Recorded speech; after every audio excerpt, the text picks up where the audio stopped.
তো ওয়েবিনার বছরের শেষ ওয়েবিনারটা করছি। আহ, আমরা এর আগে এটা হচ্ছে চতুর্থ ওয়েবিনার আমাদের। এর আগে যে ওয়েবিনার গুলো করছি সেটা আমি পরে বলছি, কিন্তু এখানে যারা যারা আছেন তারা যদি একটু নিজেদের পরিচয় বলে দেন, তারপরে আমরা শুরু করব। এখানে আছে আহ, আমাদের আজকে স্পিকার হচ্ছেন, আমি স্পিকারকেই পরিচয় করিয়ে দিই। আমাদের আজকে স্পিকার হচ্ছেন আহ, শর্মিন দিলোর্মি। উনি professor, department of economics, Jahangirnagar university. উনি দীর্ঘদিন ধরে এইসব ফিল্ডে কাজ করছেন এবং যথেষ্ট অভিজ্ঞতা সম্পন্ন। আমাদের সাথে আগেও দেখা হয়েছে। আর ওনাকে আমরা আহ, সবচেয়ে ভালো মানে হচ্ছে যে ওনাকে আমরা বলেছি যখন, উনি এক বাক্যেই রাজি হচ্ছেন।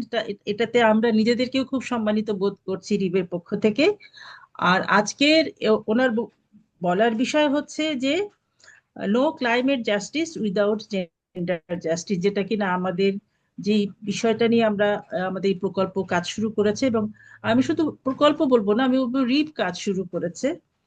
রিবের এটা একটা বড় প্রজেক্ট এবং বড় জায়গা এই বিষয়টা নিয়ে। এটা একটা বড় বড় একটা এলাকায় কাজটা, এই ইস্যুটা। তো এটা নিয়ে আমরা কাজ শুরু করেছি। তো সেখানে আপনারা যুক্ত হয়েছেন, এটাতে আমরা খুবই আনন্দিত এবং আমরা মনে করি যে আমাদের এই পথ চলাটা অব্যাহত থাকবে।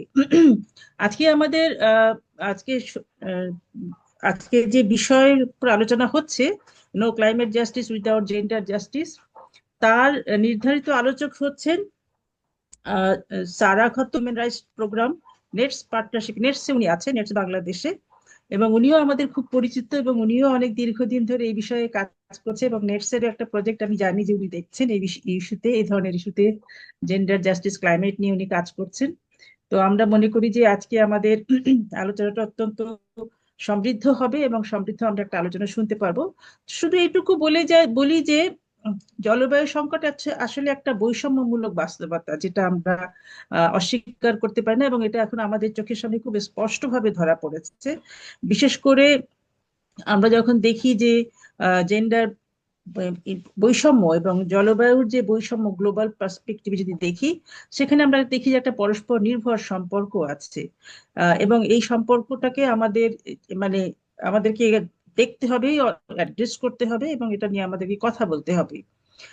এবং আমরা এটাও দেখেছি যে এই জলবায়ু সংকট মোকাবিলায় নারীর অভিজ্ঞতা এবং স্থানীয় জ্ঞান অত্যন্ত গুরুত্বপূর্ণ, কিন্তু সেগুলো বরাবরই উপেক্ষিত। কিন্তু এটা খুবই অপরিহার্য যে এই জ্ঞান এবং নারীর সম্পৃক্ততা এবং নারীর ইস্যুটাকে সামনে নিয়ে আসা, এবং যাতে আমরা এই যে জলবায়ু সংকটের সাথে নারীর যে একটা মানে গভীর সম্পর্ক আছে, যে সম্পর্কগুলোর মধ্যে কাঠামোগত সম্পর্ক আছে, কাঠামোগত মানে যে সম্পর্কের রুট কজ হিসাবে কাঠামোগত ইস্যুগুলো আছে, সেই সেই ইস্যুটাকে আমাদেরকে সামনে নিয়ে আসতে হবে। আরেকটা যেটা হচ্ছে যে আমরা যখন মানে আহ, মানে জাস্টিসের কথা বলি, যে জাস্টিসের ইস্যুটা হচ্ছে যে আহ, একটা সংঘাতময় পরিস্থিতি যখন থাকে, সেখান থেকে একটা রূপান্তরের দিকে যাওয়া কিংবা একটা স্থিতির দিকে যাওয়া কিংবা একটা শান্তির দিকে যাওয়া, সেই প্রক্রিয়ায় যখন আমরা দেখি, তখন আমাদেরকে দেখতে হবে যে সম্পদে নারীর ন্যায্য অধিকার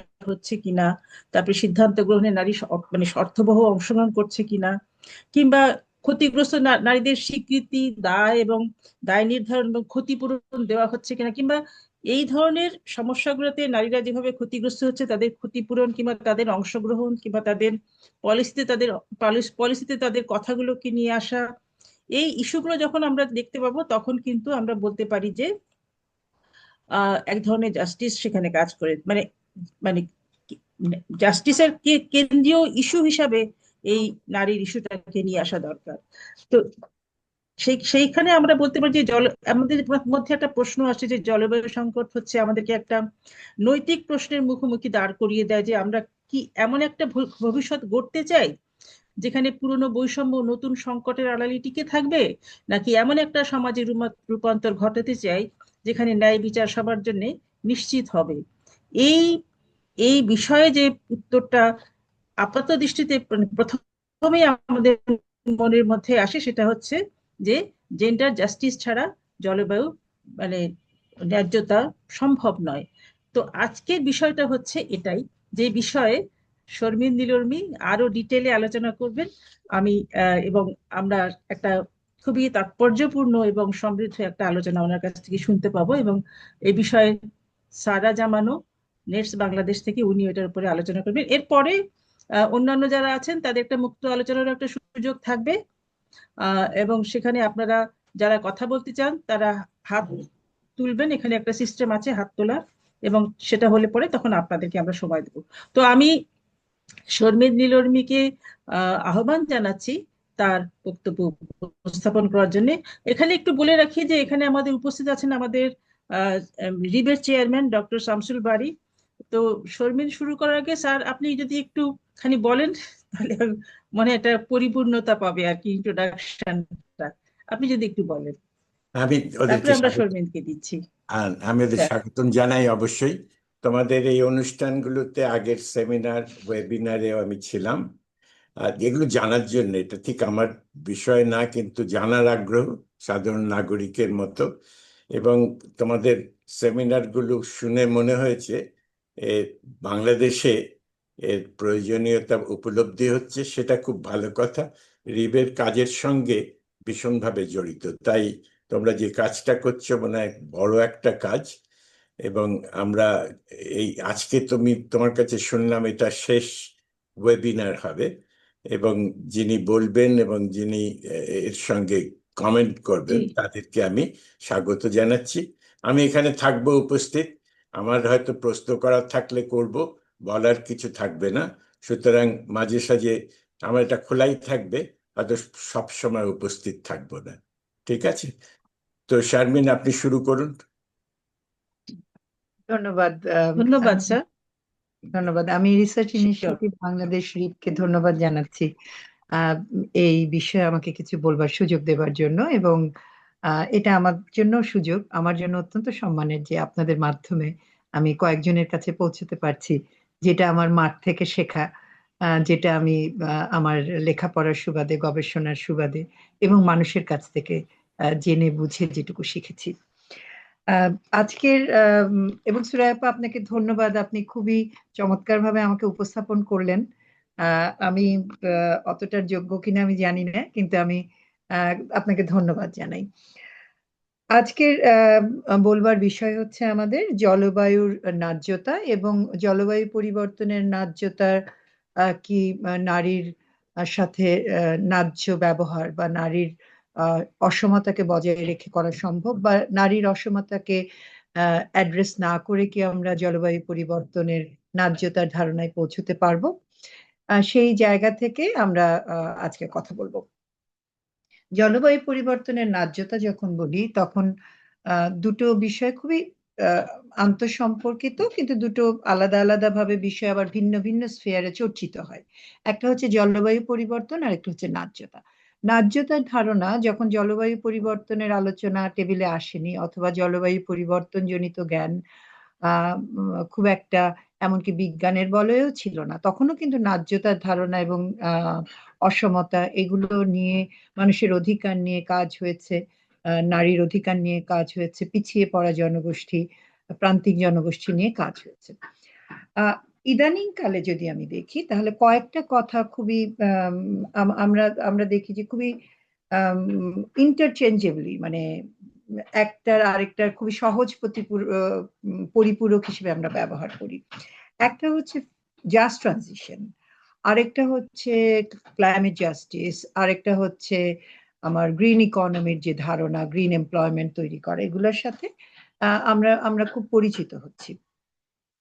ন্যায্য রূপান্তর, রূপান্তরের যে ন্যায্যতা, সেই ন্যায্যতা কি জলবায়ু পরিবর্তনের ধারণাকে বাদ দিয়ে হতে পারে? বা সেই ন্যায্যতা যদি জলবায়ু পরিবর্তনকে ধারণ করে, তাহলে সেই ন্যায্য রূপান্তরের চেহারাটা কি হবে? আমাদের উন্নয়নের ধারণার সাথে হয়েছে যে উন্নয়নশীল বিশ্বের অগ্রাধিকার হচ্ছে অর্থনৈতিক বিনিয়োগের ক্ষেত্রে পরিবেশ এখানে পিছিয়ে থাকে। মানুষের জিডিপির বৃদ্ধি এবং পার ক্যাপিটা ইনকামের বৃদ্ধি, মাথাপিছু আয় বৃদ্ধি হচ্ছে এখানে বড় জায়গা নিয়ে নেয়।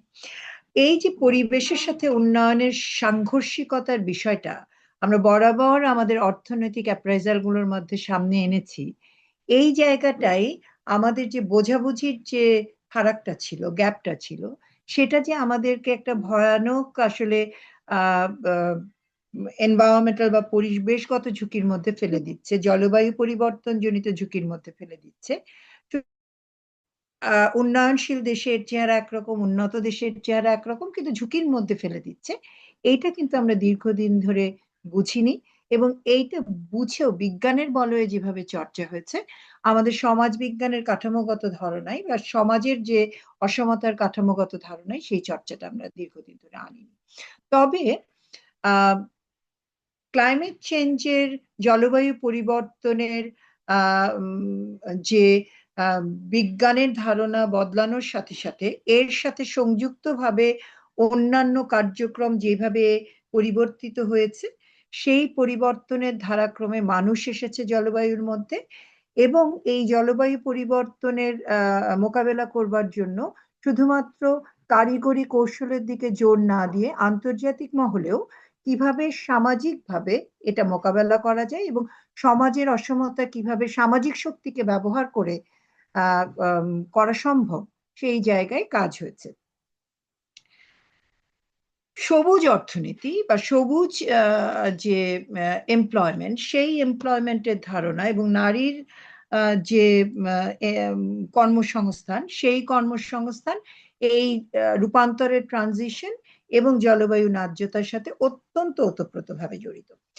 আমরা যদি জলবায়ু পরিবর্তনের ধারাক্রম দেখি, তাহলে আমাদের যাত্রা শুরু হয়েছিল 2007-এর বালি কনফারেন্স, যেটা COP13, conference of the party 13, যেটা UNFCCC আয়োজন করে থাকে। এই বালি কনফারেন্সে মূলত পুরো UNFCCCর ফ্রেমওয়ার্কের মধ্যে মানুষের চেহারাটা আমরা দেখতে পাই। এর আগে পর্যন্ত কিয়োটো প্রোটোকল এবং তারপরে একটা এগ্রিমেন্টে পৌঁছাতে পারবো কিনা, এর মাঝখানের সময়টা মানুষ খুব একটা জলবায়ু পরিবর্তনের কেন্দ্রে ছিল না।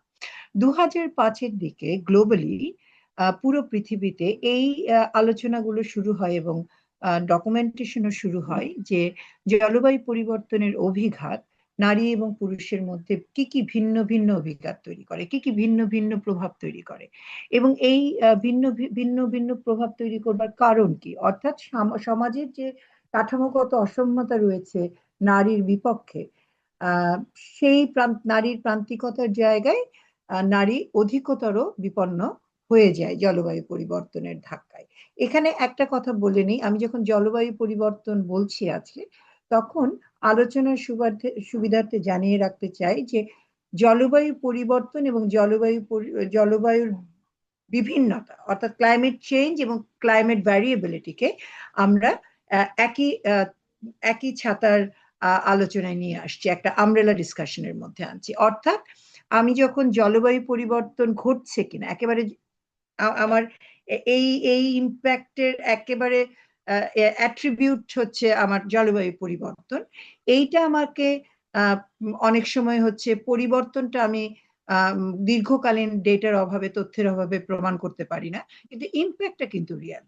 সেই ক্ষেত্রে মানুষের যে অভিজ্ঞতা, জলবায়ুর মধ্যে যে ভিন্ন ভিন্ন যে পরিবর্তনগুলো আসে বিভিন্ন সময়, সেই ধারণা থেকে এই ইম্প্যাক্ট গুলো আমরা যোগ করতে পারি। অর্থাৎ জলবায়ু পরিবর্তন এবং জলবায়ু পরিবর্তনের ভিন্নতা, জলবায়ুর ভিন্নতা, এই দুটো আমরা একই আলোচনার মধ্যে আজকে করব।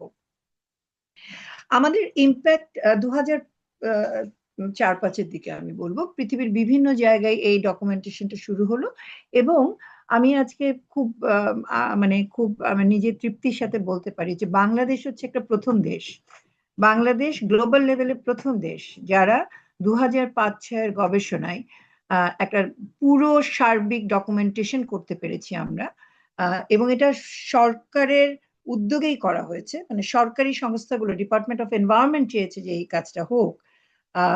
সেটা হলো যে জলবায়ু পরিবর্তনে বাংলাদেশে বিভিন্ন যে হাইড্রোজিওফিজিক্যাল রিয়েলিটি আছে, বিভিন্ন রিজিয়নে যে জলবায়ু পরিবর্তনের যে ভিন্নতা রয়েছে, তার আলোকে নারী এবং পুরুষের মধ্যে ভিন্ন ভিন্ন বিপদাপন্নতা কিন্তু আমরা ডকুমেন্ট করেছি। এই ডকুমেন্টের মধ্যে আমাদের একদম পরিষ্কারভাবে বলা আছে, এবং এটা গ্লোবাল লেভেলের প্রথম ডকুমেন্টেশন, এই ধরনের এই ডকুমেন্টেশনের মধ্যে, এবং এখনো পর্যন্ত আমরা যেভাবে বুঝি, একটা হচ্ছে ইম্প্যাক্ট, ফিজিক্যাল ইম্প্যাক্ট, এবং তার সাথে সাথে নারীর এবং পুরুষের উপরে বিভিন্নমুখী ইম্প্যাক্ট, লাইভলিহুড ইম্প্যাক্ট হতে পারে, আপনার ফিজিক্যাল ভালনারেবিলিটি হতে পারে, শারীরিক, মানসিক, অর্থনৈতিক সুযোগ, বিভিন্ন ইম্প্যাক্টের মধ্যে দিয়ে তাকে যেতে হয়, অ্যাডভার্স ইম্প্যাক্টের মধ্যে দিয়ে যেতে হয়। এবং আরেকটা বিষয় হচ্ছে আমি কিভাবে কোপ করছি, নারী কিভাবে কোপ করছি, পুরুষ কিভাবে কোপ করছে, প্রান্তিকতায় থাকা অন্যান্য মানুষরা কিভাবে কোপ করছেন। অর্থাৎ আমার শক্তির যেহেতু সীমাবদ্ধতা রয়েছে, মোকাবেলা করবার সক্ষমতার যে সীমাবদ্ধতা রয়েছে, সেই সীমাবদ্ধতা সাপেক্ষে আমি মানিয়ে কিভাবে নিচ্ছি, সেটাই ডকুমেন্টেশনের মধ্যে খুব গুরুত্বপূর্ণ ভাবে এসছে। এবং এই জ্ঞানটা আসলে আমাদের যে অভিযোজনের যে ধারণা, সেই ধারণাকে এগিয়ে নিয়ে যাওয়ার জন্য ভীষণভাবে কাজ করছে। অভিযোজন কি, আমি যদি মানিয়ে নেওয়া এবং অভিযোজন, কোপিং এবং অ্যাডাপ্টেশনের মধ্যে পার্থক্য বলতে চাই, তাহলে কোপিং হচ্ছে আমি মানিয়ে নিচ্ছি, অর্থাৎ আমি কোনো সিস্টেমও চেঞ্জ করছি না, আমার অবস্থারও পরিবর্তন হচ্ছে না, আমি শুধু ধরেন বন্যার মধ্যে কয়েকটা দিন আমার যাতে পানি না ওঠে, ওই খাটের তলায় দুটো দুটো করে ইট দিয়ে উপরে স্টোভ নিয়ে আমি রান্না বান্না করলাম, আমি কোনো মতে মানিয়ে নিলাম। অর্থাৎ দুটো করে খাটের নিচে ইট দেয়া, এটা হচ্ছে আমার এক ধরনের মানিয়ে নেওয়ার পদ্ধতি। কিন্তু আমি যখন আমার নারীকে যখন আমি ইকোনমিক গ্রোথের সিঁড়িতে উঠাতে চাই, আমি যখন আমার সন্তানেরা আমার থেকে আরো ভালো থাকুক এই ধারণায় যখন যেতে চাই, তখন কিন্তু এই কোপিং আমার জন্য যথেষ্ট প্রণোদনা কিছু দিচ্ছে না। কোপিং প্রয়োজনীয়, কিন্তু আসলে এই ধরনের কোপিং আমাদের জন্য সারাক্ষণ যদি আমি এটা নিয়ে চিন্তা করতে থাকি, এইটাতেই ফোকাস হয়, তাহলে আমি ইকোনমিক ল্যাডারে উঠতে পারি না। সেই ধারণা থেকে অভিযোজন এসছে, অর্থাৎ অভিযোজন হচ্ছে আমার উন্নয়ন প্রক্রিয়া এমন হবে যাতে করে আমার যে অ্যাসপিরেশন, আমার যে আকাঙ্ক্ষা, উন্নয়নের আকাঙ্ক্ষা, আমি যেখানে উন্নয়নের মাধ্যমে নিজেকে এবং সমাজকে নিতে চাই, সেই উন্নয়নের সিঁড়ি ধরে ধরে আমি পৌঁছাবো। এবং এর মধ্যে জলবায়ুর যে অভিঘাত আমার উপরে আসবে, সেইগুলোকে আমি শুধুমাত্র মোকাবেলাই করব না, সেইগুলোকে আমি শক্তি হিসেবে কাজে লাগিয়ে আমার উন্নয়নের মধ্যে ইন্টিগ্রেট করে আমি এগিয়ে যাব। অর্থাৎ কোপিং হচ্ছে একটা সাবমিশন। আমি পানি এসছে, বন্যার পানি, আমি হচ্ছে ইয়ে করলাম, সাবমিসিভ হলাম, সাবমিশন করলাম, বন্যার পানির সাথে আমার এটুকুই করতে পারি। অ্যাডাপ্টেশন কিন্তু সাবমিশন না। অ্যাডাপ্টেশন হচ্ছে আমার অ্যাসপিরেশনকে সামনে নিয়ে যাওয়ার জন্য জলবায়ু পরিবর্তনের অভিঘাতকে মোকাবেলা করে আমি কতদূর পৌঁছাতে পারি, এবং আমার উন্নয়ন থেকে আমি যাতে পিছিয়ে না যাই। উন্নয়নকে এমন ভাবে চিত্রিত করা, এমন ভাবে ডিজাইন করা, যাতে করে আমার এই উন্নয়ন, জলবায়ু পরিবর্তন এবং পরিবেশের মধ্যে কোনো ধরনের সাংঘর্ষিকতা তৈরি না হয়। এইখানে একটা প্রশ্ন মাঝে মধ্যে আসে, সেটা হচ্ছে প্রায়োরিটাইজেশন। প্রায়োরিটাইজেশন হচ্ছে আপনি যখনই কোনো প্রকল্প হাতে নেবেন, আমরা ধর প্র্যাকটিশনারের দৃষ্টি থেকে বলি, প্রকল্প হাতে নেবেন, তখন হচ্ছে আপনার কস্ট বেনিফিট অ্যানালাইসিস, আপনার এই এখনই এই কাজটা করব নাকি 10 বছর পরে করব, নাকি আমার বাঁধের যে উচ্চতা অ্যাডজাস্ট করব, সেটা কি আমি 50 বছরে একবার বন্যা হয় এরকম হাইট অ্যাডজাস্ট করব, নাকি 100 বছরে একবার বন্যা হয় এরকম হাইট অ্যাডজাস্ট করব। সেইগুলো আমরা কিভাবে নির্ধারণ করব, আমার কস্ট বেনিফিট অ্যানালাইসিস কিভাবে করব। একটা ইনফ্রাস্ট্রাকচার ধরেন, একটা ভৌত কাঠামো, সেটা কিন্তু একদিন দুদিনের জন্য তৈরি হয় না, সেটা একটা লাইফ স্প্যান আছে। এবং এই যে জলবায়ু পরিবর্তনের যে অনিশ্চয়তা, আনসার্টেনটি, এই আনসার্টেনটি আমরা কিভাবে মোকাবেলা করে এই ধরনের ইনফ্রাস্ট্রাকচার গুলো ডিজাইন করব, সেগুলো কিন্তু খুব গুরুত্বপূর্ণভাবে আলোচনায় চলে আসে। এবং এখানে আমি মনে করি যে বিজ্ঞান এবং সমাজ বিজ্ঞানের যে মেলবন্ধন, সেটা খুব গুরুত্বপূর্ণ। আমার একটা ফ্লাড প্রোটেকশন দরকার। ফ্লাড প্রোটেকশন দরকার কেন? কারণ আমি অনেক মানুষের দেশে আমার অন্তত পক্ষে চালটা এখনো আমদানি করতে হয় না। আমার জনসংখ্যা দ্বিগুণ হওয়ার আগে আমি খাদ্যশস্য দ্বিগুণ করতে পেরেছি। কিভাবে দ্বিগুণ করেছি সেটা নিয়ে আমাদের বিতর্ক থাকতে পারে, কিন্তু মধ্য 65-তে, মধ্য 60-এ যখন আমাদের গ্রিন রেভলিউশনটা শুরু হলো, তখনও পুরো পৃথিবীতে জলবায়ু পরিবর্তন অথবা পরিবেশের যে অভিঘাত, সেই অভিঘাতের ধারণাটা কিন্তু তখনও পর্যন্ত অত ম্যাচিউর না। যেই ধারণাটা আজকে 25-এ বসে আপনি পাচ্ছি, সেটা 1965-তে বসে পাওয়া সম্ভব ছিল না। আপনি মনে করে দেখেন, রিও হয়েছে লেট 80s-এ। আমরা আওয়ার কমন ফিউচার বইটা পেয়েছি 88 সালে, ব্রুনল্যান্ড কমিশন হয়েছে সেই সময়ে। অর্থাৎ তার আগে দিয়ে কিন্তু জলবায়ু পরিবর্তনের ধারণাটা বা পরিবেশের অভিঘাত আমরা তেমন ভাবে ভাবি নাই, বা বিজ্ঞান আমাদেরকে সেইভাবে বিজ্ঞানের ধারণাটা দেয়নি। আমার আপনার মনে আছে যারা আমরা ওই জেনারেশনের, 80-র দশকে আমরা দেখেছি যে আমাদের কিভাবে সারফেস ওয়াটার, আমাদের যে পানির উপরের যে উপরিস্থ যে পানি, সেগুলো আমরা নষ্ট করে ফেললাম, কারণ আমরা পাড়ায় পাড়ায় জেলায় জেলায় গিয়ে লায়ন্স, রোটারেট ক্লাব এবং আমরা কমিউনিটি থেকে টিউবওয়েল দিতে শুরু করলাম। টিউবওয়েল দেওয়ার পরে যেটা হলো, এই তখন আমার মনে আছে যেগুলো টিভিতে দেখানো হতো, যে অনেকে গিয়ে দিচ্ছেন, আমরা দেখতাম। যখন টিউবওয়েল আসলো আমরা বললাম যে এটাই হচ্ছে সবচাইতে ন্যায্য অধিকার এবং এটাই হচ্ছে সেফ ড্রিঙ্কিং ওয়াটারের সবচাইতে বড় আধার। এইটা এটা এটা তোমরা গ্রহণ করো, নারীরা গ্রহণ করো। এবং আমাদের পানির সিকিউরিটি যদি আমি বলি, পানির সিকিউরিটিকে আমরা এইভাবে বলি, আমি সেটা হচ্ছে যাওয়া মাত্র এবং চাওয়া মাত্র, মানে আপনি চাইলেন পানি খাবেন, আপনি সাথে সাথেই পেলেন, চাওয়া মাত্র এবং যাওয়া মাত্র। এই যে সিকিউরিটিটা, এটা কিন্তু ঘরের মধ্যে টিউবওয়েল বসিয়ে আপনি পান। কিন্তু আমরা লেট 80s এবং আর্লি 90s-এ আর্সেনিক দেখলাম, এবং সেই সময় পর্যন্ত, অর্থাৎ এর মধ্যে যে 10 বছর পার হয়েছে, আমাদের কিন্তু সারফেস ওয়াটার আমরা শেষ করে ফেলেছি। আমি মানুষকে বিজ্ঞান বোঝালাম যে আপনি টিউবওয়েল গাড়েন, এটা খুব ভালো, মানুষ সেটা গ্রহণ করলো কারণ আসলে এটা কাজ দিচ্ছিল। কিন্তু তারপরে আবার বিজ্ঞান বলল যে না, এখানে করা যাবে না, কারণ হচ্ছে এখানে আর্সেনিক আছে। সমস্যাটা কিন্তু মানুষের না, বা সমস্যাটা বিজ্ঞানেরও না, সমস্যাটা হচ্ছে জ্ঞান একটা চলমান বিষয়। ফলে এই চলমান বিষয়ের সাথে আমাদের অভ্যস্ততা থাকতে হবে। কিন্তু সমস্যা হচ্ছে এই চলমান প্রবাহে আমরা আমাদের সারফেস ওয়াটারটাকে শেষ করে ফেলেছি, যেখানে আমরা ফিরতে পারিনি। এর মধ্যে আরেকটা ঘটনা ঘটলো, সেটা হচ্ছে আমরা যখন গ্রিন রেভলিউশন শুরু করলাম, আমাদের এটা মুক্তিযুদ্ধের মাস, ডিসেম্বর মাস, বিজয়ের মাস। আমাদের মুক্তিযুদ্ধে যে ব্যাপক ক্ষয়ক্ষতির মধ্যে আমরা পড়েছি, আমাদের যে অর্থনৈতিক বৈষম্য তৈরি হয়েছিল এবং যার ভিত্তিতে, যে বৈষম্য এবং বঞ্চনার ভিত্তিতে আমাদের মুক্তিযুদ্ধ হয়েছে, মুক্তিযুদ্ধের এই ব্যাপক ক্ষয়ক্ষতির পরে আমাদের আহ কোনো মানে আন্তর্জাতিক এবং ভূ রাজনৈতিক কারণেই আমাদের কিন্তু আন্তর্জাতিক বাণিজ্যের পথগুলো অত্যন্ত সীমিত হয়ে আসলো।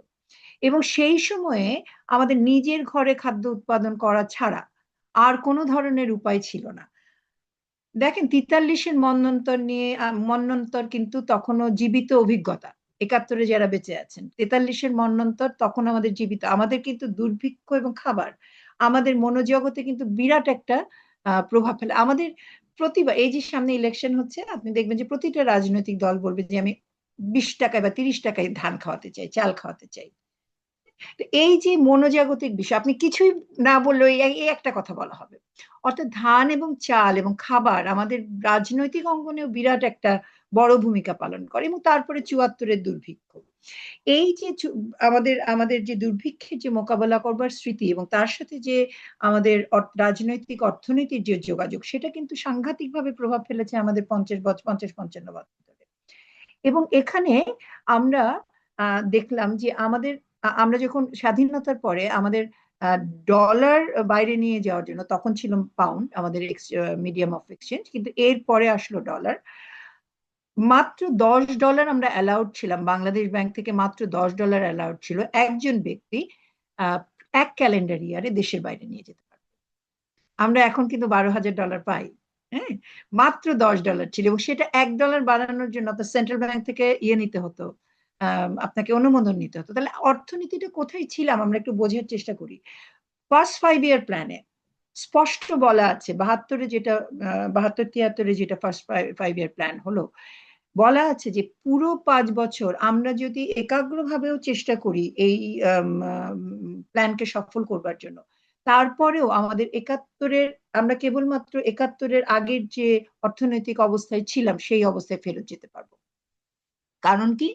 কারণ হচ্ছে আমাদের রিবিল্ড এবং রিহ্যাবিলিটেশন ছিল বড় একটা জায়গা। এবং সেই সময় যেহেতু আমাদের আন্তর্জাতিক বাণিজ্যের সামর্থ্য ছিল না, আমাদের এত মানুষের দেশ, রিহ্যাব এবং রিহ্যাবিলিটেশন এবং মানুষের কল্যাণই হচ্ছে তখন একদম আটমোস্ট প্রায়োরিটি।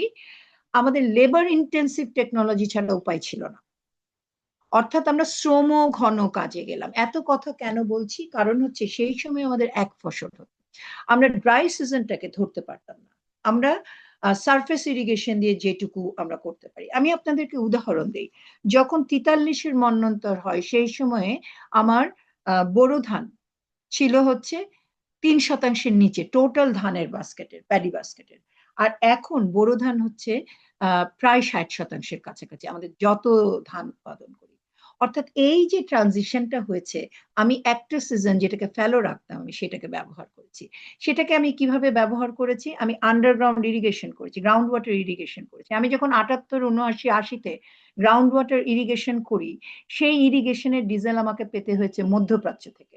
এই মধ্যপ্রাচ্যে মানুষ গেছে 75 সালের পরে, এই মধ্যপ্রাচ্য থেকে যখন রেমিটেন্স এসছে, সেই রেমিটেন্স দিয়ে আমি ডিজেল কেনবার মতো সক্ষমতা অর্জন করেছি।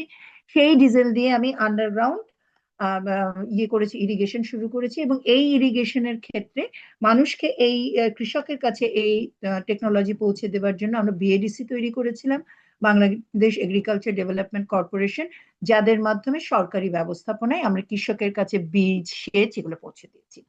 আমরা কিন্তু তখনও গ্রাউন্ড ওয়াটার ডিপ্লিশনের কথা ভাবিনি, গ্রাউন্ড ওয়াটার ডিপ্লিশনের কথা এখন ভাবছি। এইটার সাথে জলবায়ু পরিবর্তনের ন্যায্যতার কি সম্পর্ক? ধরেন আমি গ্রাউন্ড ওয়াটার ডিপ্লিশনকে তখন হয়তো ভাবিনি, কিন্তু এই যে ওভার এক্সপ্লয়টেশন সেটাও তো আমি আটকাইনি।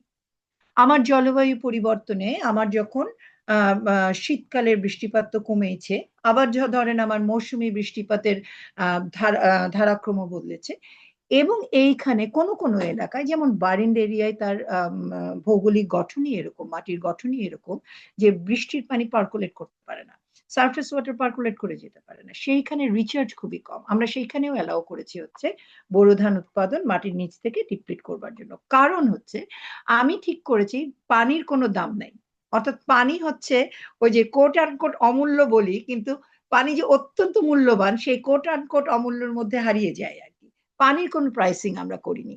পানির প্রাইসিং বলতে আমি বলি না যে কৃষকের কাছ থেকে নিতে হবে, কিন্তু সরকারের যে এখানে দায়িত্ব ছিল, আমার যে ন্যাচারাল রিসোর্সটা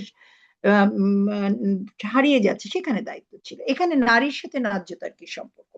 আমি জলবায়ু পরিবর্তনে ধরেন একটা ধারণা বললাম যে পানি নেমে যাচ্ছে, আমার বৃষ্টিপাত এখন ইউনিমোডাল বৃষ্টিপাত থেকে বাইমোডাল বৃষ্টিপাতে আমরা গেছি, তাতে ধানের বা ফসলের যে আয়োজন, সেই আয়োজনে সেটা ইম্প্যাক্ট ফেলছে। আমার সাইক্লোনের, ছোট ছোট সাইক্লোনের পরিমাণ বেড়েছে, কিন্তু আমার বড় সাইক্লোনের ফ্রিকোয়েন্সি হয়তো বা কমে গেছে। কিন্তু বড় সাইক্লোনের ফ্রিকোয়েন্সি কমলেও 91 সালে বা 86 সালে যে ঝড়টা হয়েছে, সেই একই গতিবেগের ঝড় যদি আমার এখনো হয়, আমার একজন মানুষও মারা যায় না। আমার 1.5 লক্ষ মানুষ সেই সময় মারা গেছে, আমার একজনও এখন মর না। এবং এই মৃত্যুর মধ্যে আমার যে নারী এবং বাচ্চা সবচেয়ে বেশি ছিল, এটা তো বহুল পঠিত, মানে প্রায় 10 গুণ বেশি নারী এবং বাচ্চা মারা গেছেন। সেগুলো তো ডকুমেন্টেড রয়েছে 91 সালের ঘূর্ণিঝড়ে, তাই না? আপনি দেখবেন যে যখন আপনি মৃত্যুর কথা বলেন ঘূর্ণিঝড়ে, বা আপনি বন্যার মধ্যে ডুবে মরার আমরা রিপোর্ট পাই, আপনি দেখবেন যে নারী যখন মৃত্যু হচ্ছে, নারীর সাথে বাচ্চা থাকে। কারণ নারী কখনোই একা চলাচল করে না। ওনার যে চলাচলের যে বাস্তবতা, সেটা হচ্ছে শহরের নারী হোক বা গ্রামের নারী হোক, ওনারা একা চলেন না আর কি। আমাদের হাতে অনেকগুলো জিনিস থাকে সব সময়। ফলে এই যে ঝুঁকিগুলো, এই ঝুঁকিগুলো নারীরা অধিকতর হারে বহন করে চলেন। এখন এই যে আমি সক্ষমতাটা তৈরি করতে পারলাম, সাইক্লোন শেল্টার তৈরি করলাম 94-95-তে, 91 ঘূর্ণিঝড়ের পরে। এই 91 ঘূর্ণিঝড়ের পরে এই সাইক্লোন শেল্টার 2007 এসে যখন কাজ করলো না, আমার কিন্তু অনেক বিনিয়োগ রয়েছে। আমার ওয়ার্নিং যাচ্ছে, আর্লি ওয়ার্নিং মানুষের কাছে পৌঁছায় না? হ্যাঁ পৌঁছায়। নারীর কাছে পৌঁছায় না? হ্যাঁ পৌঁছায়। তাহলে নারী কেন সিডারের মধ্যে শেল্টারে যাননি? যাননি। কারণ হচ্ছে 2007-এ আমরা যখন সিডারের পরে গেলাম, তখন আমাদেরকে নারী বলেছেন যে 2 ঘন্টা দাঁড়িয়ে থাকতে হবে না 2 দিন দাঁড়িয়ে থাকতে হবে সেই শেল্টারে, আমি জানি না। অর্থাৎ জনঘনত্ব অনুযায়ী আমি শেল্টারের ব্যবস্থাপনা করতে পারি না, অত্যন্ত ক্রাউডেড, অত্যন্ত জনঘনত্বের মধ্যে সেখানে দাঁড়িয়েই থাকতে হয়। এবং সেটাও আপনি যদি 2 দিন দাঁড়িয়ে থাকতে হয়, ওখানে কোনো টয়লেটের ব্যবস্থা নেই। আপনি দেখেছেন যে আমাদের সাইক্লোন শেল্টার গুলো নিচতলায় ওয়াশরুম, আমরা বলি ঝড় এবং জলোচ্ছ্বাস আমাদের দেশে একসঙ্গে হয়, এটা কোস্টাল বেল্টের ফেনোমেনা, রাইট? আমাদের তো ঝড় এবং জলোচ্ছ্বাসের পানিটা যাতে বের হয়ে যেতে পারে, যাতে এটা শেল্টারের ডিজাইনকে কোনো ধরনের আঘাতপ্রাপ্ত না করতে পারে, এই জন্য আমরা নিচতলাটা পিলার রাখি শুধু, হ্যাঁ, পানিকে অ্যালাউ করি ভেসে যেতে। আমি একমাত্র যে টয়লেটটা সেটা রেখেছিলাম হচ্ছে নিচতলায়, সেটা আমি দোতলায় বানাইনি যেখানে মানুষ স্থান নেয়। এইটা 2000 সালে এই অভিজ্ঞতাটা ডকুমেন্ট করবার পরে আমাদের কিন্তু ডিজাইন ক্রাইটেরিয়া চেঞ্জ হয়েছে।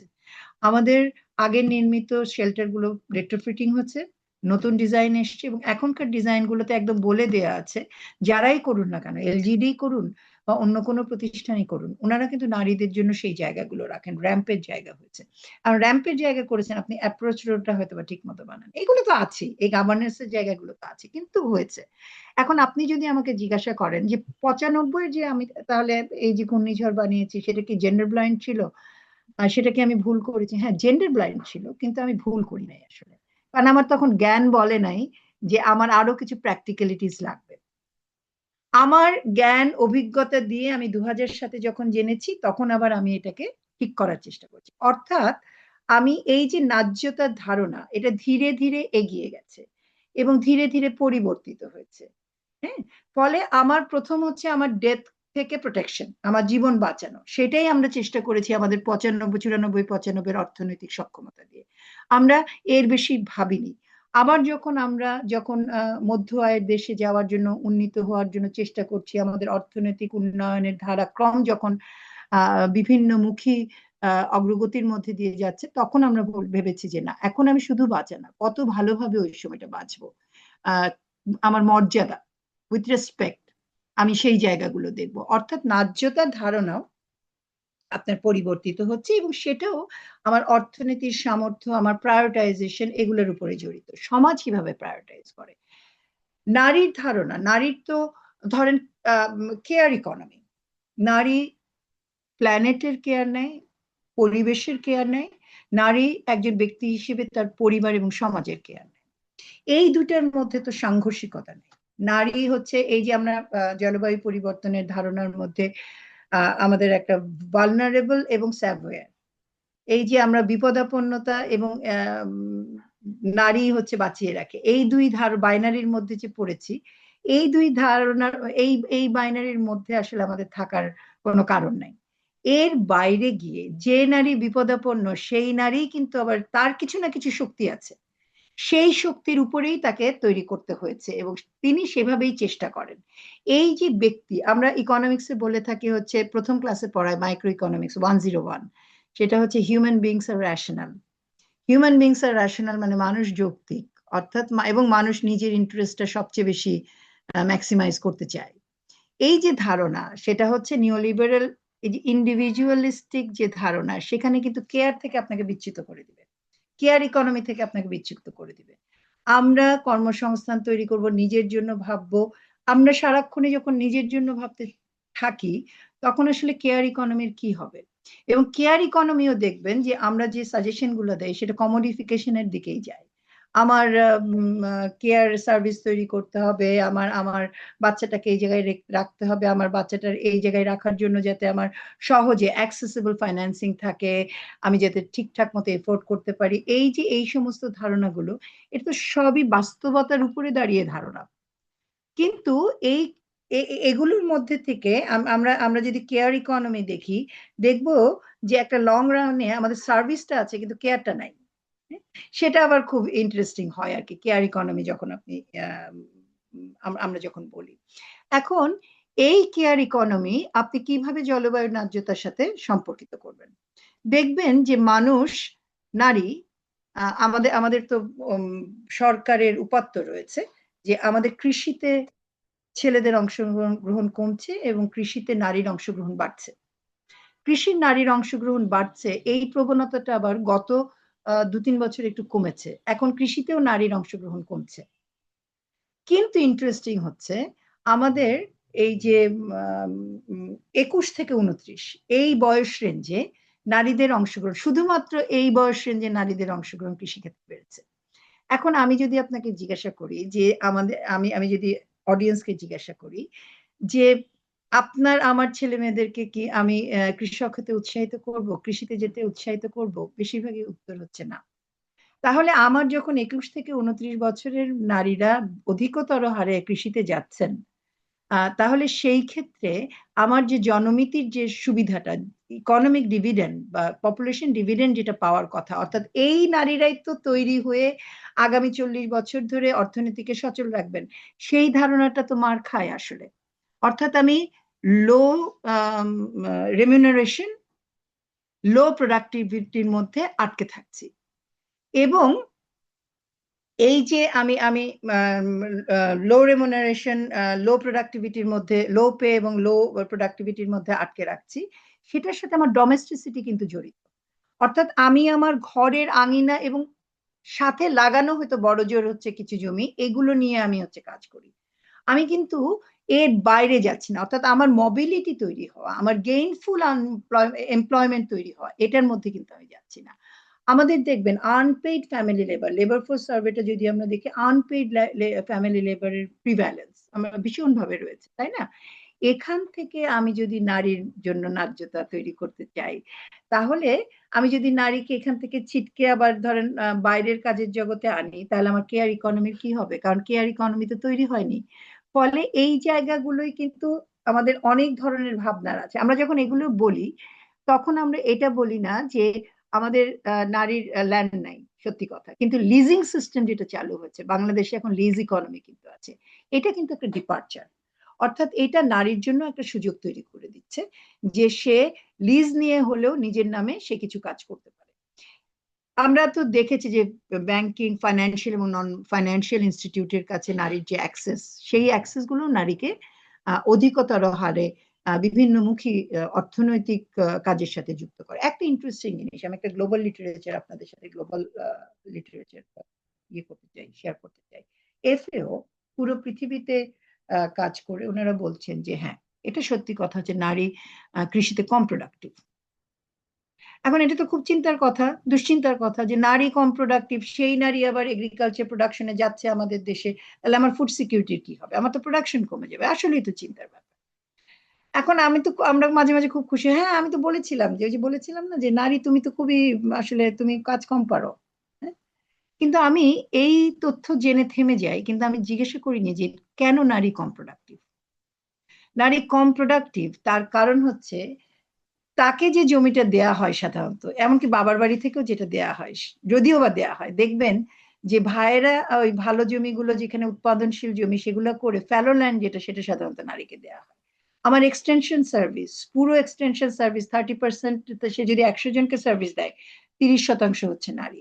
আমার বহু রিসার্চ হচ্ছে যেখানে জলবায়ু সহনশীল উৎপাদন ব্যবস্থা নিয়ে আমাদের কৃষি বিজ্ঞানীরা খুবই ভালো কাজ করছেন এবং মাঠে গড়াচ্ছে। আমার যদি এক্সটেনশন সার্ভিস আমার নারীর কাছে পৌঁছতে না পারে, আমার উৎপাদন ব্যবস্থা, আমার জমিটা যদি ফলনশীল ভালো না হয়, আমি যদি পাবলিক স্পেসে বসে জানতে না পারি, আমি চায়ের দোকানে বসতে পারি না, আমার নারী যদি না জানেন যে কোন দোকানের কোন বীজটা ভালো এবং কোন বীজটা আসলে এই সময় ব্যবহার করলে এটা চিটা হয়ে যাওয়ার সম্ভাবনা আছে, এই জ্ঞানগুলো তো আসলে এক্সটেনশন সার্ভিসও যেমন তাকে দেবেন, সমাজ থেকেও তিনি কিন্তু পাবেন। ফলে এই যে নারী পাবলিক স্ফিয়ারে কম যাচ্ছেন, তার জ্ঞানের যে কম সুযোগ, এগুলো কিন্তু তার এফিসিয়েন্সিতে বড় ধরনের একটা পার্থক্য তৈরি করে দেয়। এখন আপনি বলবেন ওকে, আপনি এক্সটেনশন সার্ভিস ট্রেনিং করবেন, ট্রেনিং নারীর জন্য কি বাস্তবতা? আপনি কোন সময়ে ট্রেনিং দিবেন তাকে? এই যে আমরা এইবার UNFCCC-তে পেলাম হচ্ছে জেনারেশন প্ল্যান, সেখানে ক্যাপাসিটি বিল্ডিং এর কথা বলা হচ্ছে, ট্রেনিং এর কথা বলা হচ্ছে। গ্রামের একজন দরিদ্র নারী যিনি খুব ভোরবেলা উঠে জমিতে যান, চাষ করেন, অথবা গরুটাকে নিয়ে বিলে যান, খাবার খাওয়ান, তিনি ফিরে এসে আবার তার রান্না বান্না পুরোটা করেন, তাকে যখন আমি বলবো যে তুমি আরো কাজ করো, সে কোন সময় করবে? কোন সময় ট্রেনিংটা নিবে? সে কোন সময় অ্যাভেলেবেল? আমার ট্রেনিং কি সেই অনুযায়ী আমরা তৈরি করি? আমাদের সমাজে নারীর প্রতি যে কাঠামোগত যে বৈষম্যমূলক ধারণা, সেই বৈষম্যমূলক ধারণাগুলো থেকে আমি নারীকে এই সক্ষমতার জায়গায় আসলে তৈরি করতে পারি নাই। আরেকটা জিনিস হচ্ছে আমার ইনফ্রাস্ট্রাকচার, আমার সোশ্যাল ইনফ্রাস্ট্রাকচার বলেন, ট্রান্সপোর্ট ইনফ্রাস্ট্রাকচার বলেন, আপনার এনার্জি ইনফ্রাস্ট্রাকচার বলেন, অত্যন্ত গুরুত্বপূর্ণ হচ্ছে নারীর মোবিলিটি তৈরি করবার জন্য, নারীর সক্ষমতা তৈরি করবার জন্য। আপনাকে যদি আমি প্রশ্ন করি, মানে আমি নিজেকেই নিজে প্রশ্ন করি, এই যে আমাদের ছেলেমেয়েরা, আমাদের বাড়ির ছেলেমেয়েরা ব্যাপকভাবে দেশের বাইরে চলে যাচ্ছে, তার একটা প্রধানতম কারণ হচ্ছে মোবিলিটি এবং সেফটি এন্ড সিকিউরিটি। অর্থাৎ আমার যে মোবিলিটি, তার মধ্যে কোনো নিরাপত্তা নাই। এই অনিরাপত্তা বোধ, এই যে আমি চলতে ফিরতে স্বাচ্ছন্দ্য বোধ করি না, এটা কিন্তু একটা বড় ধরনের জায়গায়, এটা আমাকে একটু প্রবীণ করতে হবে। তার মানে হচ্ছে আমি আমার রাস্তাটা উঁচু করবো, আমার ড্রেনেজ সিস্টেমটা বড় করব। জলবায়ু পরিবর্তনে অধিকতর পানি যদি উপর থেকে আসে, সেটাকে আমি ড্রেন করে দিব। কিন্তু তার সাথে সাথে কি, আমার ন্যায্যতার ধারণায় আমার অর্থনীতি যেভাবে এগোচ্ছে, সেই এগোনোর সাথে সাথে আমি কি নারীর জন্য প্রভিশন রেখেছি? আমি কি আমার বাড়ির সড়কগুলোর সাথে আমি ঠিকঠাক মতো আইল্যান্ড দিয়েছি? আমি কি আপনারা জেনে অবাক হবে, অবাক হওয়ার না, আসলে এটা নিশ্চয়ই হয়তো তথ্যটা এইভাবে জানা নাই, কিন্তু আমাদের অবজারভেশন আছে, আমাদের বাংলাদেশের মেয়েদের জন্য সবচেয়ে বড় ট্রান্সপোর্ট মোডালিটি হচ্ছে হাঁটা।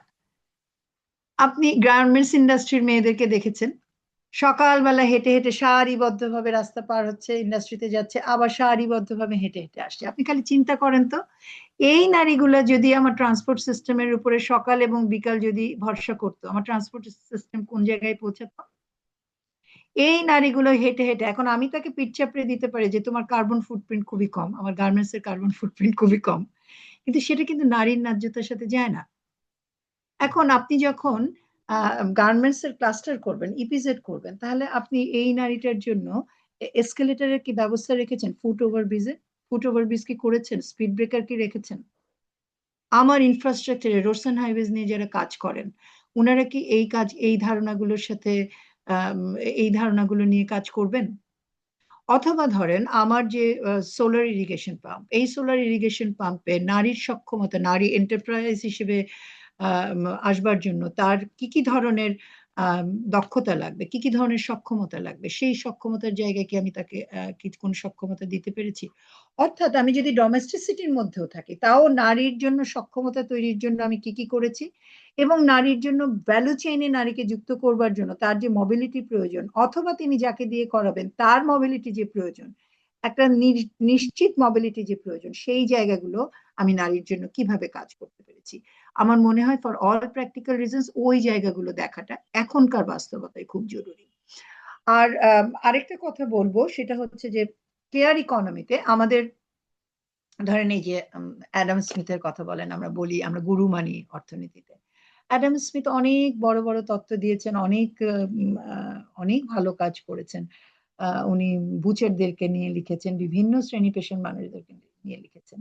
আপনারা যদি হু কুকড ফর অ্যাডাম স্মিথ, এই হু কুকড অ্যাডাম স্মিথস ডিনার, এই বইটা পড়েন, অ্যাডাম স্মিথ কিন্তু চিরকুমার ছিলেন এবং ওনার মা ওনার জন্য ডিনার বানিয়ে দিত। উনি কিন্তু মায়ের শ্রমটা নিয়ে কখনো লেখেননি।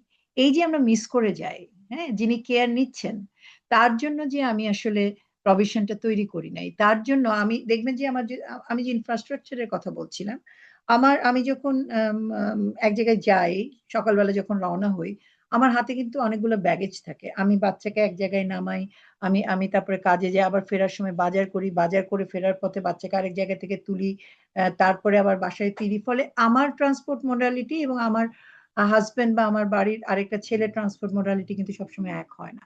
আমার ট্রান্সপোর্ট সিস্টেমকে, আমার যে ট্রান্সপোর্টের ধরন, আমার যে অ্যাসপিরেশন, সেই অ্যাসপিরেশন এবং ধরনকে ধারণ করতে পারে। তাহলে আমি কোনটা কোনটা অর্থনৈতিক প্রায়োগিকতা বা প্রায়োরিটাইজেশনের দিক থেকে কোনটা এখন করব এবং কোনটা 5-10 বছর পরে করব, এবং কোনটা আমি 45-50-এর জন্য তুলে রাখবো, এই জায়গাগুলোর প্রায়োরিটাইজ আমাদেরকে কিন্তু করে দিতে হবে। এবং সেই ক্ষেত্রে আমি ধারণা করি যে রিবের যে ইনিশিয়েটিভ, রিবে আপনারা কাজ করছেন, আমরাও বিভিন্ন জায়গায় কাজ করছি, আমরা যারা জলবায়ুর ন্যায্যতা এবং নারীর ন্যায্যতা একীভূত করে দেখি, এটা বিচ্ছিন্ন করবার কোনো সুযোগ নেই, তাদেরকে এই প্রায়োরিটাইজেশনের মধ্যে যেতে হবে। এখন ইমিডিয়েট আমাদেরকে কি কি করতে হবে, এবং আমাদেরকে সামনে মধ্যমেয়াদে এবং দীর্ঘমেয়াদে কি করতে হবে। ধরেন বাংলাদেশে কৃষক কার্ড প্রবর্তন করা হয়েছে। কৃষক কার্ড কারা পায়? কৃষক কারা? কৃষক হচ্ছে তারা যাদের নামে জমি থাকে বা যাদের নামে লিজ ডিডেড জমি থাকে। আপনি এগ্রিকালচার এক্সটেনশন ডিপার্টমেন্টে যান, কৃষক কার্ড নারীদেরকে দেয়া যাচ্ছে না। এটা কিন্তু আমি অনিচ্ছা বলি না, দেয়া যাচ্ছে না, কারণ হচ্ছে আপনার ল্যান্ড নাই। তাহলে আপনি পারিবারিক কৃষিকাজ করেন, কারণ নারীরা অনেক করছে। সেখানে আমার মাইন্ডসেট আছে যে পারিবারিক কৃষিকার্ড দেবে না, এই কৃষক কার্ড নিয়ে কিন্তু আবার আমি বিভিন্ন সেবায় অ্যাক্সেস করতে পারি। এটা আমার একটা আইডি, না মানে আমি কৃষক হিসেবে আমার আইডি। এই যে আমার আমার যে কাঠামোগত ধারণা, আমি যখন একটা জলবায়ু পরিবর্তনকে নিয়ে একটা ইন্টারভেনশন করতে যাই একটা ক্লাইমেট হটস্পটে, তখন আমি নারীর জন্য ন্যায্যতাটা ভাবি না। এই যে না ভাবা, এইটা হচ্ছে আমার আমার আমার ন্যায্যতাকে ইয়ে করে, হ্যাম্পার করে আর কি। সবশেষে বলবো যে নারীর সাথে আমার রিসোর্সেস, ন্যাচারাল রিসোর্সের যে ঘনিষ্ঠ সম্পর্ক, এই ঘনিষ্ঠ সম্পর্ককে যেন আমরা অ্যাকনলেজ করতে থাকি, পারি, ভ্যালু করতে পারি। এবং আমাদের social protection system, globally social protection কিন্তু এখন অনেক পাবলিক প্রাইভেট ইয়ের মধ্যে চলে যাচ্ছে, পার্টনারশিপের মধ্যে চলে যাচ্ছে, কিন্তু সেখানে এই কেয়ার ইকোনমিটাও কমোডিফাই, সোশ্যাল প্রোটেকশন একটা বাণিজ্যিকরণ ঘটছে। ফলে এই সোশ্যাল প্রোটেকশনের মধ্যে আমি কিভাবে আমার পাবলিক এক্সপেন্ডিচারের মাধ্যমে আমার কেয়ার ইকোনমিকে, আমি কেয়ার সার্ভিসগুলো তৈরি করতে পারবো, এই জায়গাটা কিন্তু জলবায়ু পরিবর্তনের ধারণার সাথে অত্যন্ত গুরুত্বপূর্ণ। কারণ আমার নারী যখন মাইগ্রেট করে তার হাজবেন্ড চলে যাচ্ছে, তখন তাকে যখন প্রোডাক্টিভ রিসোর্সের সাথে যুক্ত হতে হয়, আমার নারীকে যখন প্রোডাকশন সিস্টেমের এবং ভ্যালু চেইনের সাথে যুক্ত হতে হয়, তখন আমার এই কেয়ার ইকোনমির বার্ডেন তার উপরে থেকে যতটা কমিয়ে আনা সম্ভব সেই দিকে আমাকে দৃষ্টি দিতে হবে। ফলে সোশ্যাল প্রোটেকশন একটা বড় জায়গা টু প্রোব ইন, যে আমি কিভাবে সোশ্যাল প্রোটেকশনটাকে জলবায়ু ন্যায্য হিসেবে এবং নারীর জন্য ন্যায্য হিসেবে ডিজাইন করতে পারবো। আপা এখানে আমি আজকে আমি অনেক লম্বা করে ফেলেছি, এখানে আমি থামছি।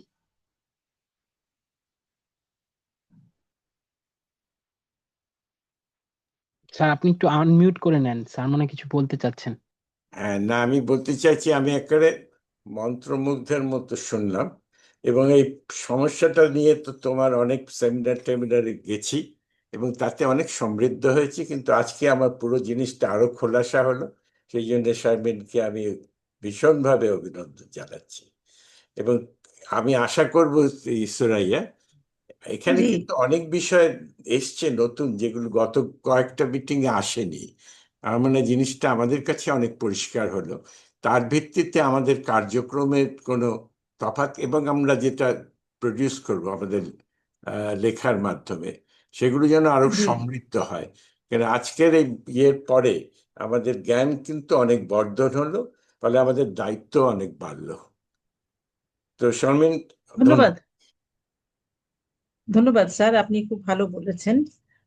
আসলে যেটা অবশ্যই শারমিন অনেক কি বলে, অনেক অন্য নতুন কথা। ডাইমেনশনে কথা বলেছে, নতুন ডাইমেনশন নিয়ে কথা বলেছে। যেহেতু ওনার, আমরা তো সোশ্যাল সায়েন্স, আমরা তো মূলত পলিটিক্যাল সায়েন্স, সোশিয়োলজি এই ধরনের, উনি ইকোনমিক্স এর পার্সপেক্টিভটা যেহেতু জানেন খুব ভালো করে, তো ওনার বক্তব্যের মধ্যে ওটার একটা আমরা আভাস পেয়েছি। এবং আমি মনে করি যে এটা একটা নতুন দিক বা নতুন জায়গা তৈরি করবে। এবং আমি খুব মানে আমার ওনার একটা জিনিস খুবই পছন্দ হয়েছে, যে আমাদের যে জ্ঞানের যে মানে এই যে প্রবাহমানতা এবং জ্ঞান চর্চার সাথে সাথে সময়ের সঙ্গে সঙ্গে যে সমস্যাগুলো পরিবর্তন। সামনে আসছে এবং হ্যাঁ পরিবর্তন, যে রূপান্তরণ গুলো হচ্ছে, সেই জিনিসটাকে মানে খুব চমৎকার ভাবে উনি তুলে ধরেছেন। এবং আমি মনে করি যে এটা আমাদেরকে, মানে আমরা অনেক সময় একপক্ষীয় হয়ে যায়, তো যে না এটা আগে ঠিক ছিল না এখন ঠিক, এই ধরনের কথা যখন উনি বলি, তো সেটা হচ্ছে সময়ের প্রেক্ষাপটে, সময়ের সঙ্গে সঙ্গে জ্ঞানেরও যে বর্ধন হয়, জ্ঞানের যে রূপ পরিবর্তন করে, সেটা ওনার কথার মধ্যে দিয়ে খুব স্পষ্ট হয়েছে। জ্ঞানের চলমানতা আমি বলবো, হ্যাঁ, সেটা আমাদের কাছে মনে হয়েছে যে ভালো একটা দিক তুলে ধরেছে। আর উনি অনেকগুলো বিষয়ে বলেছেন, তো আমার আমার মনে মনে হয় হয় যে সারার কথা আগে হ্যাঁ, শুনে নি। সেটা হ্যাঁ সেটা আমরা মনে সারার করি যে কথা শুনলে সারার আরো ভালো। সারার আহ, তার প্রেক্ষাপটে সারা কি বলে সেটা আমরা একটু জানতে আগ্রহী আছি। স্যার আপনি আনমিউট করে নেন। আহ অনেক ধন্যবাদ। আমি প্রথমে কৃতজ্ঞতা প্রকাশ করছি রিবকে এই আলোচনায় আমাকে আমন্ত্রণ জানানোর জন্য, এবং সম্মানিত বোধ করছি আপনাদের সাথে আসলে আলোচনায় অংশ নিতে পেরে। তো আমিও আসলে স্যারের মতো মন্ত্রমুগ্ধ হয়ে আপার কথা শুনছিলাম। এত চমৎকার করে উনি প্রেক্ষাপটটা তুলে ধরেছেন, এবং আমাদের যে বিষয়গুলো আমরা যেটা বলছি যে জলবায়ু পরিবর্তনের সাথে জেন্ডার জাস্টিসের বিষয়গুলো, আমরা কোন জায়গাটায় আমাদের কথা বলা উচিত, এবং আমাদের সামনে আসলে আমরা যদি বলি যে জাস্টিসের জন্য, জেন্ডার জাস্টিসের জন্য আমরা কি করা উচিত, সেই জায়গাগুলো কিন্তু আপা খুব চমৎকার ভাবে টু দা পয়েন্টে তুলে ধরেছেন।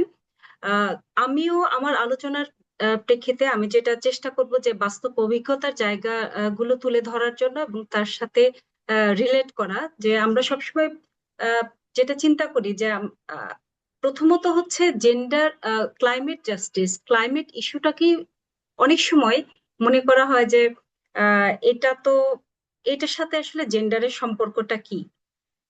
তো পরিবেশগত বিষয়ের সাথে আসলে এখানে জেন্ডার জাস্টিসের সম্পর্কটা কি, এই সংকটটা কিন্তু বা এই সম্পর্কটা আমরা অনেক সময় মেলাতে পারি না, বা মেলাই না। আপা নিজের কথা তো, আপার আলোচনা তো আমরা শুনেছি যে 2005-এ কিন্তু প্রথম আসলে আলোচনাটার সূত্রপাত হয়েছিল। এর আগে মানুষ ছিল না ক্লাইমেটে, ক্লাইমেট শুধু মনে করা হতো যে পরিবেশগত একটা বিষয়, যেটার সাথে পরবর্তীতে মানে অনেক ধরনের টেকনিক্যাল বিষয়গুলো নিয়ে আলাপ হতো, যেখানে আসলে মনে হতো যে মানুষটা মিসিং। তো এখানে আমরাও একটু বলতে চাচ্ছি যে আজকের যে আলোচনা, যে no climate justice without gender justice, এই কথাটা একদম খুবই গুরুত্বপূর্ণ, এবং আলোচনাটা যে সময় শুরু হয়েছে সেটাও খুব গুরুত্বপূর্ণ। কারণ আমরা দেখতে পাচ্ছি যে সময়ের সাথে সাথে ক্লাইমেটের মধ্যেও কিন্তু মানুষ এসেছে, হিউম্যান রাইটস বেসড অ্যাপ্রোচটা এসেছে। এবং আমরা সম্প্রতি কপ সম্মেলন শেষ হয়েছে, এবং সেখানেও আমরা দেখতে পেয়েছি যে জেন্ডার অ্যাকশন প্ল্যান হয়েছে। আহ আপার আলোচনাতেও সেটা আমরা দেখেছি। এবং সেই জেন্ডার অ্যাকশন প্ল্যানের মধ্যে কিন্তু এটা থাকাতে যে সুবিধাটা হয়েছে, যে অ্যাটলিস্ট এখন পরবর্তীতে প্রত্যেকটা দেশে অ্যাটলিস্ট একটা বাধ্যবাধকতা তৈরি হবে, বা যারা ক্লাইমেট নিয়েও কাজ করেন তারা কিন্তু এই জেন্ডার ইস্যুটিকে তারা কিন্তু ইন্টিগ্রেট করবেন, এটাকে ঠিক এক পেশে বা পাশ মানে মানে শুধুমাত্র ক্রস কাটিং ইস্যু হিসেবে না দেখে এটাকে খুব গুরুত্বপূর্ণ এবং গুরুত্বপূর্ণ ইস্যু হিসেবে নিয়ে আসবেন। তো আমরা জানি যে আসলে ঠিক আছে যে জলবায়ু পরিবর্তন হচ্ছে, জলবায়ু পরিবর্তনের যে সংকট, তার তার যে প্রভাবটা সেটা হচ্ছে সেটা সবচেয়ে যারা ভুক্তভোগী, সবচেয়ে যে ভালনারেবল তার উপর পড়ে। তার সবচেয়ে ভালনারেবলটা কি? সবচেয়ে ভালনারেবল মধ্যে যে সবচেয়ে প্রান্তিক অবস্থানে থাকে, আহ তাহলে প্রান্তিক অবস্থানে সে কিন্তু যে জিওগ্রাফিক্যাল দিক থেকে আমি আমি প্রথমে যদি চিন্তা করি যে সেখানে হচ্ছে, সেখানেও যদি সবচেয়ে প্রান্তিক কে? নারী। তাহলে এখন আমরা যদি আবার দেখি যে নারী যে এই যে তার হচ্ছে এই নারীর মধ্যে আবার যে ধর্মীয় সংখ্যাল্প নারী এবং আদিবাসী নারী, তার সে কিন্তু আরো বেশি ভালনারেবল। অর্থাৎ এর মধ্যেও তার ইন্টারসেকশনাল আইডেন্টিটির কারণে সে কিন্তু সবচেয়ে প্রান্তিক অবস্থানে যে নারীটা থাকে সে আরো বেশি ভালনারেবল। এখন জলবায়ু পরিবর্তন তার উপর কিভাবে প্রভাব বিস্তার করে, আমি যে ছোট্ট একটা উদাহরণ দিব। আমি কয়েকদিন আগে বাগেরহাট গিয়েছিলাম, বাগেরহাটের মোরেলগঞ্জের একটা প্রত্যন্ত গ্রামে। সেখানে 65 বছর বয়সী একজন নারী, উনি বলছিলেন, উনাদের আসলে আমরা আলোচনা করছিলাম যে কি ধরনের সমস্যার মধ্যে দিয়ে তারা যাচ্ছে। উনি কিন্তু বলছিলেন যে উনার প্রথম সমস্যা হচ্ছে উনার খাবার পানি নাই। কেন খাবার খাবার পানি? আমরা জানি যে ওই এলাকায় খাবার পানির একটা ক্রাইসিস, এবং তাদের ওই গ্রামের মধ্যে বছরের একটা সময়ে তারা কিন্তু পানি কিন্তু ওইখানে গ্রহণযোগ্য মানে মিঠা পানিও কিন্তু থাকে না। মানে ওরা কিন্তু লবণাক্ত পানি কিন্তু পান করতে হয় বাধ্য হয়ে।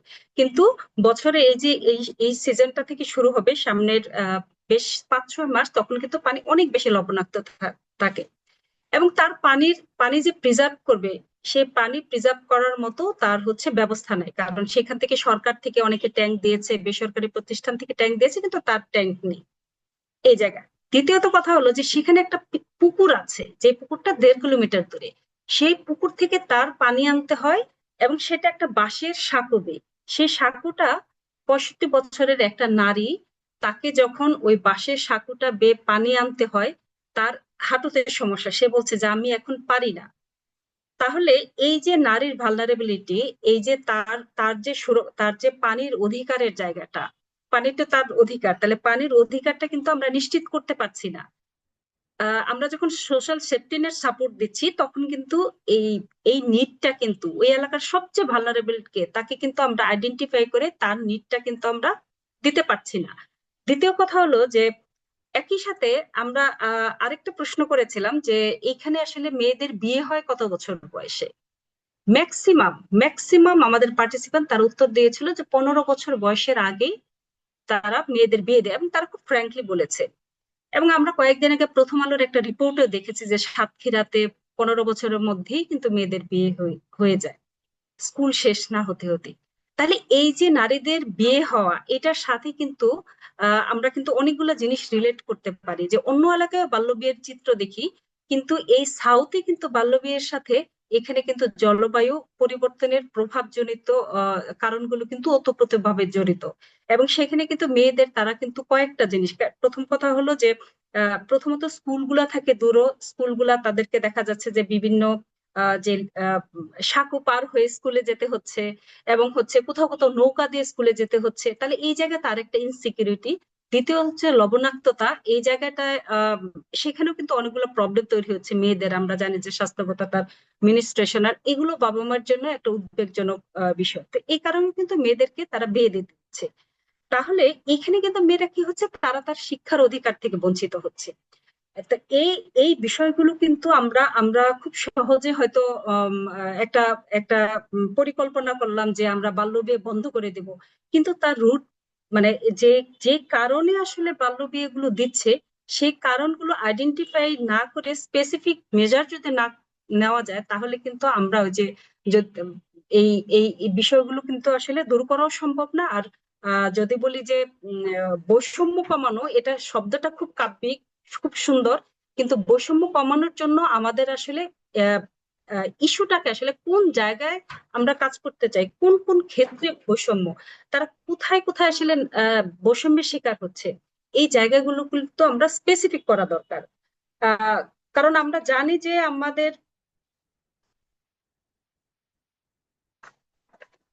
আমরা মনে করি যে যে কোনো দুর্যোগ এবং সংকটাপন্ন সময়ে প্রান্তিক জনগোষ্ঠী, বিশেষ করে নারী, শিশু এবং হচ্ছে বয়স্ক মানুষ, হ্যাঁ, তারা কিন্তু সবচেয়ে বেশি ক্ষতিগ্রস্ত হয় এবং তারা ঝুঁকিতে থাকে। তাহলে এই ঝুঁকির ক্ষেত্রে আমরা যদি আরেকটা দেখি, আমরা কিন্তু ট্রান্সজেন্ডার যারা আছে তাদের কথাও কিন্তু আমরা সামনে নিয়ে আসি না। আমরা কিন্তু কখনো যখন একটা শেল্টার সেন্টার থাকে, সেই শেল্টার সেন্টারে কিন্তু ট্রান্সজেন্ডার যারা থাকে তাদের কিন্তু ঢোকারই অনেক সময় অনুমতি থাকে না, সেরকম চিত্র কিন্তু আমরা দেখি। এবং আপার আলোচনাতেও এসেছেন যে শেল্টার হোম গুলাতে সেখানে যেইভাবে তৈরি করা হয়, এবং সেখানে মেয়েদের নিরাপত্তা এবং তাদের হচ্ছে মিনস্ট্রেশনাল হাইজিন, যে এই জায়গাগুলো কিন্তু একদমই মিসিং থাকে। এবং আমি রিসেন্ট পিরোজপুরের একদম ইন্দুরকানীতে সেখানে একটা শেল্টার হোম ভিজিট করে দেখেছি। সেই শেল্টার হোমটা হচ্ছে দূরে, ওই শেল্টার হোমের মধ্যেই নাই। তাহলে এই যে জায়গাগুলো, এই যে একটু দূরে, এখন সেখানে কিন্তু অনেকে শেল্টার হোমে আসে না। এটার কারণও কিন্তু ইনসিকিউরিটি। তাহলে এই পরিকল্পনার জায়গায় কিন্তু আমাদের আরো অনেক বেশি জেন্ডার রেসপন্সিভ হওয়া দরকার। তারপরে আমরা আরেকটা বিষয় দিয়ে থাকি যে নারীদের আমরা বলছি যে বৈষম্য কমাবো, কিন্তু এই যে কাঠামোগত ভাবে আমরা যে বৈষম্য তৈরি করছি, তার সম্পদের অধিকার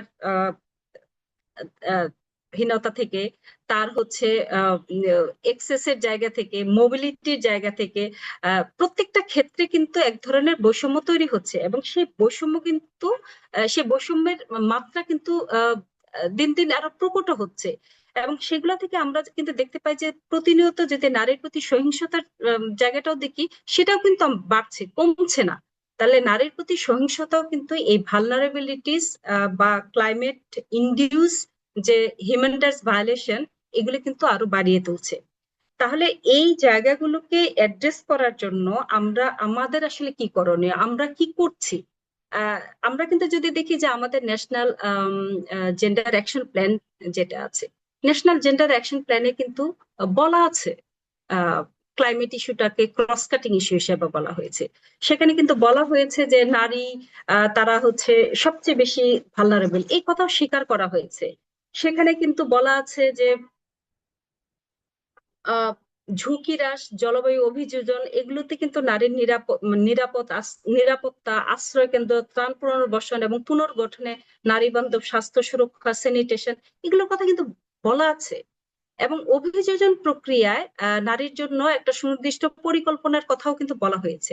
তাছাড়া আরো বলা হয়েছে যে আমাদের যে লোকাল লেভেলে যে কমিটিগুলো আছে গভর্নমেন্টের, বিশেষ করে দুর্যোগ প্রশমন কমিটি, তারপরে হচ্ছে আমাদের আমাদের কমিউনিটি পর্যায়ে যে নারীর বিভিন্ন বিভিন্ন কমিটিগুলো আছে, সেগুলো কিন্তু নারীর অংশগ্রহণ গুলো করার কথা বলা হয়েছে। কিন্তু বাস্তবে আমরা কি দেখতে পাই? বাস্তবে কিন্তু সেই জায়গাটার যথেষ্ট বাস্তবায়ন আমরা কিন্তু দেখতে পাই না। ফলে দেখা যাচ্ছে যে এই যে নামে মাত্র আমাদের কিন্তু অনেক পরিকল্পনাগুলো হয়, তাহলে আমাদের কিন্তু সেখানে ইমপ্লিমেন্টেশনের একটা গ্যাপ কিন্তু আমরা দেখি। ইমপ্লিমেন্টেশন গ্যাপ থাকার কারণে আমরা কিন্তু যে যেই জায়গার বৈষম্য আসলে কমানোর কথা বলছি, আমরা কিন্তু আসলে ঠিক সেই জায়গাতেই থেকে যাই, আমাদের কার্যকর ভাবে আমরা কোনো পদক্ষেপ আমরা গ্রহণ করতে পারি না। আহ এই এই এই ক্ষেত্রে আমি আরেকটি কথা একটু বলতে চাই যে আমাদের জলবায়ু পরিবর্তন জনিত যে সংকট, সেগুলো নারীর প্রতি সহিংসতাকে কিভাবে বাড়াচ্ছে। ইতিমধ্যে আমি আলোচনা করেছি যে আমরা সারা দেশে দেখি, সারা দেশের আমরা দেখা যাচ্ছে যে জলবায়ু মানে আপনি যেই জায়গায় সাধারণ মানে আমি যদি বলি ময়মনসিংহ, সেখানে জলবায়ু পরিবর্তন জনিত প্রভাবের থেকে সাউথে জলবায়ু পরিবর্তন জনিত প্রভাবটা বেশি, তাই না? তাহলে সেইখানে নারীর যে ভালনারেবিলিটিস, এই জায়গায় নারীর ভালনারেবিলিটিসটা ভিন্ন রকম। তাহলে আমাদের আমাদের কর্ম পরিকল্পনা গ্রহণের ক্ষেত্রে জিওগ্রাফিক্যাল প্রায়োরিটিকে মাথায় রেখে এরিয়া স্পেসিফিক আমাদের কিন্তু পরিকল্পনা গ্রহণ করা দরকার, এবং সোশ্যাল সেফটি নেটের ক্ষেত্রেও সেই এলাকার আসলে নিডটা কি সেগুলোকে মাথায় রাখতে হবে। এবং অভিযোজন প্রক্রিয়ার ক্ষেত্রেও নারীর সক্ষমতা বৃদ্ধি করতে হবে। কারণ আপা একটা কথা বলেছেন যে মানিয়ে নেওয়া, হ্যাঁ মানিয়ে নেওয়ার ক্ষেত্রে তার যে ইন্ডিজেনাস নলেজ, এগুলোর মাধ্যমে তারা কিন্তু মানিয়ে নেয়, কিন্তু অভিযোজনের জন্য এটা কিন্তু সুনির্দিষ্ট একটা পরিকল্পনা করার দরকার। নারী তার জীবিকার জন্য সে কিন্তু কৃষিকাজ, কৃষিকাজে তার কিন্তু ইন্ডিজেনাস নলেজ দিয়ে সে একটা কৃষিকাজ করতো। কিন্তু আমাদের ভোগবাদী অর্থনীতিতে বীজের সংরক্ষণ চলে গেছে, আমাদের অনেক এখানে কিন্তু কি হাইব্রিড এসেছে, এবং নতুন নতুন কিন্তু নতুন নতুন ফসলের ধরনও পরিবর্তন হচ্ছে। তাহলে এই যে এই জায়গাটা কিন্তু নারীর দখল নাই, নারী কিন্তু এখানে সে তার যে ইন্ডিজেনাস নলেজ এখানে কিন্তু সে অ্যাপ্লাই করতে পারছে না। তার মানে কি নতুন টেকনোলজির সাথে, নতুন অভিযোজন প্রক্রিয়ার সাথে নারীকে আসলে তার দক্ষতা বৃদ্ধি করতে হবে।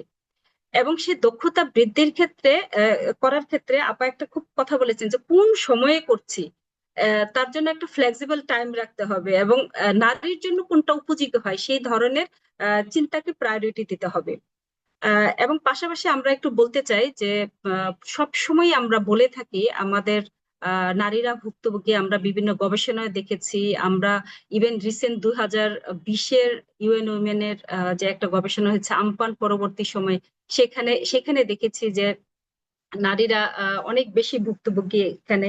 এবং সেখানে র্যাপিড জেন্ডার বিশ্লেষণে দেখা যাচ্ছে যে নারীর প্রতি সহিংসতা ওই সময়ে মানে সাইক্লোন পরবর্তী সময়ে 65% বেড়েছে। তাহলে এই যে মানে ঘূর্ণিঝড় বলি, বন্যা বলি, বা এই সময়গুলোতে আমরা সবসময় সাধারণত কি করি যে তাদেরকে কিন্তু ওই সময় চেষ্টা করি যে তাদের তাৎক্ষণিক খাবারের জন্য মানে তাৎক্ষণিক তাদেরকে বেঁচে ইমার্জেন্সি সাপোর্ট গুলো দিয়ে থাকি। কিন্তু সেই ইমার্জেন্সি সাপোর্টের ক্ষেত্রেও নারী যে সহিংসতার শিকার হতে পারে সেই জায়গাটা কিন্তু অনেক সময় ভুলে যায়।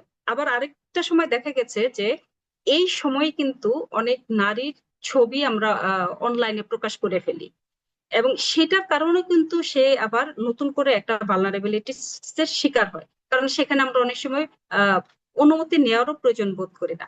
অর্থাৎ দেখা যাচ্ছে যে এই এই জায়গাগুলো আমরা আসলে জেন্ডার অসংবেদনশীল মানসিকতার জন্য আমরা কিন্তু প্রতিটি কাজে কিন্তু যেটা করে থাকি সেটা অনেক সময় নারীর জন্য সুফল না হয়ে সেটা তার জন্য উল্টা আরো বার্ডেন নিয়ে আসে এবং তার তার প্রতি সহিংসতাকে বাড়িয়ে দেয়।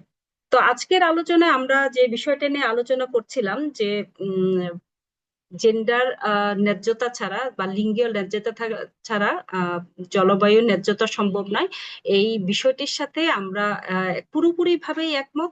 এবং আমরা মনে করি যে সেই লিঙ্গীয় ন্যায্যতার জন্য আসলে কোন কোন ক্ষেত্রে নারী ভালনারেবলের শিকার হচ্ছে, বা এই লিঙ্গীয় ন্যায্যতার ক্ষেত্রে আমি শুধু নারীর কথা বলছি, আমি কিন্তু ট্রান্সজেন্ডারের কথাও বলছি, যে তারা কোন কোন ক্ষেত্রে আসলে পিছিয়ে আছে, কারা বেশি পিছিয়ে আছে সেই জায়গাটি নিয়ে আসতে হবে। একই সাথে জেন্ডার, আমরা যদি বলি ক্লাইমেট জাস্টিসের ক্ষেত্রেও আপা একটা কথা বলেছিলেন যে আমরা এখানে আহ উন্নত দেশ অনুন্নত দেশ সেখানেও একটা ইনইকুয়ালিটিস আছে, সেই জায়গাগুলো হয়তো ক্লাইমেট জাস্টিস নিয়ে যারা কাজ করছেন সেগুলো তারা রিলেট করবেন, এবং এই প্রভাবটা কাদের উপর বেশি পড়ছেন সেই প্রভাব নিয়ে আরো বেশি আলোচনা করা দরকার। এবং আমি ভবিষ্যতে রিবের জায়গা থেকেও বিশেষ করে অভিযোজন প্রক্রিয়া, নারীর সক্ষমতা এবং আমাদের যে ন্যাশনাল জেন্ডার অ্যাকশন প্ল্যান আছে সেটা বাস্তবায়নের জন্য যদি কার্যকর পদক্ষেপ গ্রহণ করার চেষ্টা করে, সেটা আরো বেশি আহ গুরুত্বপূর্ণ এবং হচ্ছে আরো বেশি কার্যকর হবে বলে আমি মনে করি। আহ, ঠিক আছে, আমি এই পর্যন্ত কি শেষ করবো? আচ্ছা, ঠিক আছে, ধন্যবাদ। আহ মানে শেষ মানে আপাতত শেষ, নিশ্চয়ই হ্যাঁ, আরো আলোচনা আসবে। না, এটা চমৎকার বলেছেন যে আহ, মানে জেন্ডার ইস্যুটাকে যদি না আমরা সামনে নিয়ে আসি, কিংবা জেন্ডার ইস্যুটাকে যদি আমরা না প্রাধান্য দিই, তাহলে ক্লাইমেট জাস্টিস সম্ভব না। এটা আমাদের প্রত্যেকটা ক্ষেত্রেই শর্মিন যেভাবে আলোচনা করলেন এবং আপনারা যে আলোচনা করলেন, এর মধ্যে থেকে এটাই প্রতিভাত হয় যে জেন্ডারকে বাদ দিয়ে ক্লাইমেট জাস্টিস কখনোই সম্ভব সম্ভব না, ইম্পসিবল। এবং এর যে বিভিন্ন দিক আছে, যে দিকগুলো যেরকম এর একটা আর্থসামাজিক দিক আছে, এটা একটা আহ, মানে পলিটিক্যাল রাজনৈতিক মানে দিক আছে, এবং এটার একটা বৈশ্বিক পরিমণ্ডল আছে, এর একটা আহ, সরকারি মানে স্থানীয় প্রশাসনিক যে পরিমণ্ডল আছে, সমস্ত আসলে ক্লাইমেট ইস্যুটা এবং জেন্ডার ইস্যুটা দুটোই হচ্ছে একেবারে মানে এদের পরিসর ভীষণ ব্যাপ্ত। আমাদের জীবনের প্রতি পরতে পরতেই আসলে এই এই ইস্যুটা এই ইস্যু দুটো কাজ করে, এবং এদের দুজনের মধ্যে ভীষণভাবে মানে অঙ্গাঙ্গী সম্পর্ক আছে। যে সম্পর্কটার মধ্যে প্রধান যে মানে অন্তমিল যদি বলি, কিংবা প্রধান যে দিকটা যদি বলি, সেটা হচ্ছে যে দুটোরই রুট কজ হচ্ছে সিস্টেমিক, মানে মানে কাঠামোগত, মানে কাঠামোগত যে বৈষম্য, সেটার কারণেই কিন্তু এই সমস্যাগুলো টিকে আছে। এবং এই সমস্যাকে যদি সমাধান করার দিকে আমাদেরকে নজর দিতে হয়, তাহলে আমাদেরকে কাঠামোর দিকে মানে নজর দিতে হবে। মানে যেন একটা স্লোগানই আছে যে আহ আহ, মানে না কি বলে, স্লোগানটা হচ্ছে যে আহ আহ, আমি বলছি, যাই হোক, স্লোগানটা হচ্ছে যে সিস্টেম চেঞ্জ করতে হবে। মানে মানে জলবায়ু পরিবর্তন না, সিস্টেমের পরিবর্তন করতে হবে যদি আমরা সামগ্রিক কোনো ইয়েটা চাই, নতুন মানে আমাদের একটা সুন্দর এই ধরিত্রী যদি চাই, যেখানে আমাদের বসবাসযোগ্য ধরিত্রী, যেখানে কিনা মানুষ নিঃশ্বাস নিতে পারবে এবং সুস্থভাবে খেতে পারবে এবং ভালোভাবে বেঁচে থাকতে পারবে, এবং ভবিষ্যৎ প্রজন্ম যাতে একটা সুন্দর ভবিষ্যৎ তৈরি করতে পারবে। তো সেটা নিয়ে আসলে আমাদের কাজ, মানে আমরা সেটাই সম্ভব হবে যদি আমরা এই রুট কজের ক্ষেত্রে যে কাজগুলো, যে পেছনে যে পেছনে যে কারণগুলো আছে, সেগুলোকে যদি আমরা নিরসন না করি। তো আমি সবাইকে আমি একটু ফ্লোর ওপেন করছি, যারা যারা বলতে চান তারা যদি এখন একটু বলেন, তাহলে আমরা তাদের কথাও শুনতে পারি। এবং তাদের যদি আপনাদের যদি কোনো প্রশ্ন থাকে, আহ, দুজনের কি জন্য নেই, যারা যিনি বক্তব্য রাখলেন, শর্মিন নিলর্মি, এবং যিনি আহ, এটাকে আলোচনা করলেন, সারা জামান, দুজনের কাছেই হয়তো প্রশ্ন রাখা যেতে পারে। কারণ এটা আসলে প্রশ্ন না, যেটা হচ্ছে যে আলোচনার পরিসরটাকে আরো ব্যপ্ত করা এবং আরো বেশি করে এই আলোচনাগুলো করা। তো যদি কেউ করেন বা যদি কেউ বলতে চান, তাহলে নিজের নাম বলে এবং প্রতিষ্ঠান পরিচয় বলে আপনারা আলোচনা শুরু করতে পারেন। আমি ফ্লোর ওপেন করে দিচ্ছি। আমি কি বলতে পারি? হ্যাঁ অবশ্যই। ওকে, প্রথমে সারা আপা এবং শারমিন আপা দুজনকেই অনেক ধন্যবাদ। খুব বিস্তার আকারে আপনারা এবং ওয়েল এক্সপ্লেইন ডিসকাশন ছিল এটা। আমি যেহেতু আমার এই ডিপার্টমেন্টে আমি একটু অজ্ঞ, তো আমি সেই জায়গা থেকে একটা প্রশ্ন যেটা আমার মাথায় এসেছিল আপনাদের আলোচনা শুনে শুনে, যে আপনারা যেহেতু মাঠে কাজ করছেন বা খুব ক্লোজলি এই বিষয় নিয়ে কাজ করছেন, আমি ভাবছিলাম যে কোস্টাল এরিয়া বা হাওর অঞ্চল, চর এরিয়া এবং হিল ট্র্যাক এরিয়াতে যে নারীরা আছেন, তারা আসলে কিভাবে ক্লাইমেট চেঞ্জ দ্বারা এফেক্টেড হন। মানে সবার তো নিশ্চয়ই চ্যালেঞ্জেস গুলো ভিন্ন ভিন্ন থাকে, বা তাদের এফেক্ট হওয়ারও ধরন হয়তো ভিন্ন থাকে। সেই জায়গাটা যদি আপনারা একটু আমাদেরকে বলতে পারতেন, যে এই চারটা অঞ্চল যেমন কোস্টাল, হাওর বা চর এবং হিল ট্র্যাকসে ওনারা কিভাবে, আসলে নারীরা কিভাবে এফেক্টেড হচ্ছেন এই ক্লাইমেট চেঞ্জের কারণে।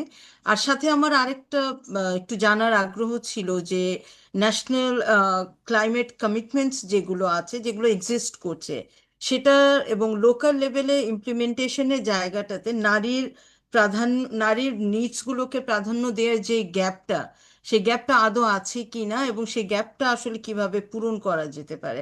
আমি জানি না আমার প্রশ্ন হয়তো খুব বেশি বড় হয়ে গেছে কিনা বা লম্বা হয়ে গেছে কিনা, বাট মেবি আপনারা হয়তো খুব সংক্ষিপ্ত আকারেও এটা এক্সপ্লেন করতে পারেন। ধন্যবাদ। কে উত্তর দেবেন? আমি আমি কি বলবো একটু? শর্মিন, হ্যাঁ নিশ্চয়ই। আচ্ছা, আমি জি, বলেন। হ্যাঁ, প্রশ্নটার জন্য ধন্যবাদ। এটা তো অনেক বড় আঙ্গিকের একটা প্রশ্ন। আমি একটু বলি যে আমাদের কাজ আছে। আপনারা পিডিএফ পাবেন ইয়েতে, গুগলে সার্চ করলেই। ফলে এগুলো একটু পড়ে নিলে সুবিধা হয়, কিন্তু খুব সংক্ষেপে বলছি। ধরেন হাওর এলাকার প্রবলেমটা কি? হাওর এলাকার প্রবলেম হচ্ছে ফ্ল্যাশ ফ্লাড। এটা প্রবলেম হতো না। আপনার উপর থেকে পানি আসে, উপরে আমাদের নর্থ ইস্টার্ন পার্ট হচ্ছে হাওর। হাওরের উপরে কি আছে আমরা ছোটবেলায় পড়েছি, হচ্ছে সবচেয়ে বেশি বৃষ্টিপাত হয় বা পৃথিবীর কোথায়? চেরাপুঞ্জি। সেটা হাওরের মাথার উপর বসে আছে। তাই ইট ইজ এক্সপেক্টেড যে আপনি উপর থেকে পানিটা এসে, এবং যেহেতু পাহাড়, ঝপ করে পড়বে। তো কোনো তো অসুবিধা ছিল না, প্রকৃতির নিয়মেই পানি ছাড়ে, কোনো অসুবিধা ছিল না। অসুবিধা হয়েছে তখনই, অতি মানুষের দেশ, আমার তো মানুষ থাকে ওই ছোট ছোট হাটিগুলোতে, ওই এলাকায়, এবং তাকে জীবিকার জন্য বেঁচে থাকতে হয়। ফলে একটা কনসেপচুয়াল জায়গায় আমার মনে হয় যে একটু পরিষ্কার থাকা দরকার। সেটা হচ্ছে দুর্যোগ কখন ঘটে? দুর্যোগ তখনই ঘটে যখন আমি ম্যানেজ করতে না পারি। ওখানে আপনি মানুষ থাকতো না, তাহলে কিন্তু কোনো দুর্যোগ ঘটতো না। এখন যেহেতু মানুষ থাকে, ফলে ফ্ল্যাশ ফ্লাডটাকে আমি ভয় পাই। ফ্ল্যাশ ফ্লাডটাকে তখন আমি ভয় পাই না যখন আমার মে মাসের দ্বিতীয় সপ্তাহের পরে হয়। কেন মে মাসের দ্বিতীয় সপ্তাহের পরে হলে আমি ফ্ল্যাশ ফ্লাডকে ভয় পাই না? কারণ হচ্ছে তার প্রাকৃতিক যে ইকোসিস্টেম সেটা বলছে, বা আমাদের যে টেকনোলজি ফিক্স রয়েছে ওখানে। আমরা 80-র দশক থেকে হাওর বেল্টে এই ছোট ছোট ইয়ে বানিয়েছি, বামন বাঁধ বলি আমি এগুলাকে, সাবমার্জিবল বাঁধ, কিন্তু এটাকে ফুল প্রোটেকশন দেই না। 12 মাসের জন্য আমি কোনো প্রোটেকশন দেই না। আমি ন্যাচারাল ইকোসিস্টেমটাকে 6 মাসের জন্য বজায় রাখি, এবং 6 মাসের জন্য আমি অ্যালাউ করি যাতে পানিটা না ঢোকে। ধরেন আমার নভেম্বর মাসে ধানটা, এখানে তো ধান হয় না, মাছ হয়। মাছ ওঠার পরে ডিসেম্বর মাসে যখন পানিটা কমতে থাকে, হাওর তো একটা বোল শেপ জায়গা, আমি এই অল্প কিছু জায়গায় যদি পানি থাকে আমি ড্রেন আউট করে দিই। আমি এখানে বোরো করি, আগে এটা হতো না। বোরোটা করি, ফলে এখানে হতো না, লাইভলিহুড ডিফারেন্ট ছিল এবং মানুষের দারিদ্র্য ছিল অনেক বেশি। আমি এখন এই ফ্যালো ল্যান্ডটাকে ব্যবহার করতে শিখেছি with the help of that infrastructural intervention. আমার এই বাঁধটা কি করে, আপনার মার্চ এপ্রিল মে তো পানি কিন্তু বাড়তে থাকে, কিন্তু আমার মে মাসের সেকেন্ড উইক পর্যন্ত এই বাঁধটা আটকে রাখে পানি। এবং আমার বার্ক সিস্টেম, আমার ন্যাশনাল এগ্রিকালচার সিস্টেম কি করেছে, এমন ধান করেছে, ডিজাইন করেছে, যাতে আমার কৃষক ডিসেম্বর মাসে ধানটা লাগিয়ে আমার মে মাসের প্রথম সপ্তাহ বা বড়জোর 10 তারিখের মধ্যে তুলে আনতে পারে। অর্থাৎ সে ধানও তুললো, আবার হচ্ছে পানিটাও চলে আসলো, এবং তারপরে ন্যাচারাল ইকোসিস্টেম মাছ থাকলো। এটা হচ্ছে আমার ডিজাইন। সমস্যা হচ্ছে এখন জলবায়ু পরিবর্তনের ধাক্কায়, যখন উপরে বৃষ্টিপাতটা আগে হয় এবং পানি যখন মে মাসের 10 তারিখে না এসে মে মাসের 17-18 বা এপ্রিল মাসের 17-18 অথবা এপ্রিল মাসের 29-30 তারিখে আসে, তখন কিন্তু আমার ফসলটা পুরো মার যায়। এবং বোরো হচ্ছে একটা ক্যাপিটাল ইন্টেন্সিভ ইনভেস্টমেন্ট। কারণ হচ্ছে আপনার আমনে ইরিগেট করা লাগে না, বৃষ্টিপাত দেয়, কিন্তু বোরোতে তো আপনার গ্রাউন্ড ওয়াটার তুলে ইরিগেশন লাগে, সেখানে খরচ আছে। ফলে কৃষকের একদম ক্যাশ টাকায় সেই খরচটা যায়। ফলে বোরো যখন মার যায় তার কিন্তু বিরাট ধরনের বিপদের মধ্যে সে পড়ে। এখন আপনি বলবেন নারীর বিপদাপন্নতাটা কোথায়? নারীর বিপদাপন্নতা হচ্ছে, একটা হচ্ছে প্রথমে ইন্ট্রা হাউসহোল্ড ফুড সিকিউরিটি আমাকে বুঝতে হবে। নারীর জন্য ফুড ইনসিকিউরিটি যখন থাকে, নারী তখন বেশি ইনসিকিউর থাকে। আমি বলি না যে ছেলেরাও অনেক বেশি খায় ব্যাপারটা, কিন্তু ছেলেদেরকে আমরা মনে করি আচ্ছা ওরা এত পরিশ্রম করে ওদেরকে তো খেতে হবেই। আমি নিজেও যে পরিশ্রম করি, আমার জন্য যে সুস্থ থাকাটা দরকার, সেটা তখন খুব প্রান্তিক ধারণার মধ্যে চলে আসে। ফলে ফুড ইনসিকিউর একটা ফ্যামিলির মধ্যে নারী আরো বেশি ইনসিকিউর হয়ে পড়ে, এবং তখন ডিস্ট্রেস সেল ঘটে। যতটুকু আপনি প্রথমেই তো আপনার ল্যান্ডটাকে বিক্রি করে দিবেন না টু কোপ। আপনি কি করবেন? আপনার যে মুরগিটা আছে, যেটা তখনও ভেসে চলে যায় না, সেই মুরগিটাকে বাজারে বিক্রি করবেন, তারপরে গরু বিক্রি করবেন, হ্যাঁ লাউটা তো বিক্রি করবেনই। তারপরে যেটুকু ধরেন আপনার একটা সোনার নাকফুল আছে বা রূপার একটা গলার মালা আছে, সেইটুকু আপনি বিক্রি করে অন্তত ওইটুকু আপনি আপনার ল্যান্ডটাকে প্রোটেক্ট করবার চেষ্টা করবেন। আপনি ওইটুকু দিয়ে বিক্রি করে আপনি আপনার সংসারটাকে চালানোর চেষ্টা করবেন। এই যে ডিস্ট্রেস সেল, এটা প্রথমে শুরু হয় নারীর অ্যাসেট থেকে। তাহলে হাওর এলাকার ওই যে দুর্গতি বা দুর্যোগ, সেটার সাথে নারীর যে ডিস্ট্রেস সেলের সম্পর্ক, এটা যদি আমি পত্রিকায় পড়ি এবং নিয়মিতভাবে পর্যবেক্ষণ করতে থাকি, তাহলে কিন্তু আমি পরিষ্কারভাবে বুঝে যাব। এবং এটা আমার অর্থনীতির এক ধরনের বড় ধরনের ইস্যু, এই যে হাইড্রোজিও ফিজিক্যাল যে ভালনারেবিলিটি, এবং তার সাথে আমার বাংলাদেশের 30টা এগ্রো ইকোলজিক্যাল জোন আছে, সেইগুলোকে মিলিয়ে এই ভালনারেবিলিটিটা বুঝতে পারা, সেটা খুব জরুরি। আপনি হিলের কথা বলেছেন, হিলে ধরেন ল্যান্ডস্লাইড কি বৃষ্টিপাতের জন্য হয়, জলবায়ু পরিবর্তনের জন্য হয়? একটু মনে রাখা দরকার, এটা আমার মনে হয় যে একটু ভালোভাবে প্রবীণ করা দরকার। আমরা যে জলবায়ু পরিবর্তনের জন্য বলছি স্যালাইনিটি বেড়ে যাচ্ছে, স্যালাইনিটি কি আমার উপর থেকে পানি কম আসে সেটার জন্য বাড়ে না? এটার জন্য তো বাড়ে। আমার স্যালাইনিটি বাড়ার পেছনে জলবায়ু পরিবর্তনের অ্যাট্রিবিউশন কতটুকু, এখন কিন্তু অ্যাট্রিবিউশন সায়েন্স অ্যাডভান্সড হয়েছে, আমার সেই জায়গায় রেফারেন্স টানতে হবে। ফলে স্যালাইনিটি শুধুমাত্র জলবায়ু পরিবর্তনের জন্য ঘটছে তা না। ঠিক তেমনি ভাবে আমি যখন ল্যান্ডস্লাইড বলি, আমি কি করি? আমার আরবানাইজেশন হয়েছে, আমার অনেক মানুষ সেটেলাররাও গেছে, বাঙালি মানুষও গেছেন, আর ওখানকার আদিবাসী তো ছিলই। তখন হচ্ছে কি, পাহাড় কেটে কেটে কেটে কেটে ফ্ল্যাট করে আপনি থাকতে শুরু করেছি। এখন এরপরে যখন বৃষ্টিপাত একদিনে 100 মিলিলিটার ছাপিয়ে যায় বা পর পর অতিরিক্ত বৃষ্টিপাত হতে থাকে, তখন এই পানিটা ভারী হয়ে চট করে ল্যান্ডস্লাইড হয়। এখন এটা জলবায়ু পরিবর্তনেরও যেমন দায় আছে, আমার আপনার ওখানে গিয়ে সেটেল করবারও কিন্তু দায় আছে। আমি জলবায়ু পরিবর্তনকে শুধুমাত্র আলাদা সিঙ্গেল আউট করে আমি এই দায় থেকে বাঁচতে পারবো না। আবার আমার হিউম্যান সেটেলমেন্টও দরকার। সেই সেটেলমেন্টের সাথে তাহলে আমার জলবায়ু পরিবর্তনের যে আশঙ্কা তৈরি করে হিলে, সেইটাও আমার মাথায় রেখে তাহলে আমার সেটেলমেন্টের ডিজাইনগুলো করতে হবে, যাতে আমার চট করে ভেঙে না পড়ে। এখন আপনি আসেন হিলের বাস্তবতায়। সারা কিন্তু একটা ইন্টারসেকশনালিটির কথা খুব ভালোভাবে বলেছেন। আমার যে শেল্টার গুলো আছে, সেই শেল্টার গুলোতে আদিবাসী নারী যেতে পারেন, আদিবাসীরাই যেতে পারেন না। এই যে সোশ্যাল এক্সক্লুশন, তাহলে ওনারা কোথায় যান? ওনারা পাহাড়ে যান। তাহলে আমি বাংলাদেশের সরকার হিসেবে বাংলাদেশের মানুষের টাকায়, ওনারা তো ট্যাক্সের টাকা দেন না, টাকায় আমি যে শেল্টার প্রোটেকশন করলাম, সেই শেল্টার এক্সক্লুশনই তৈরি করলো। আমি সেই শেল্টারের যে ইনক্লুশন, সেই ইনক্লুশনের জায়গায় কাজ করলাম না। আমি মনে করলাম যে আমি ইনফ্রাস্ট্রাকচার তৈরি করেছি আর তুমি যাবা ওখানে। না না, ওরা সেখানে যাবে না, আপনি সেখানে অনেক সময় যাই না। হ্যাঁ, কেন? আমার ইনফ্রাস্ট্রাকচারটাকে আমার সার্ভিসের সাথে যুক্ত করে দেখতে হবে।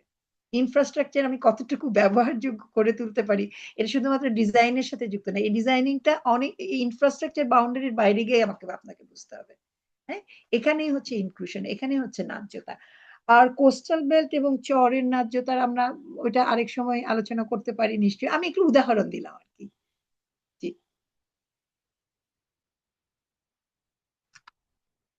বলছি সেটা হচ্ছে যে আমরা যদি একটা গ্রুপ ছবি তুলতে চাই, সবাই যদি একটু তাদের এটাকে কি বলে ভিডিওটাকে অন করেন, তাহলে আমরা একটা গ্রুপ ছবি তুলি, তারপরে আবার আমরা আলোচনায় ফেরত যেতে পারি।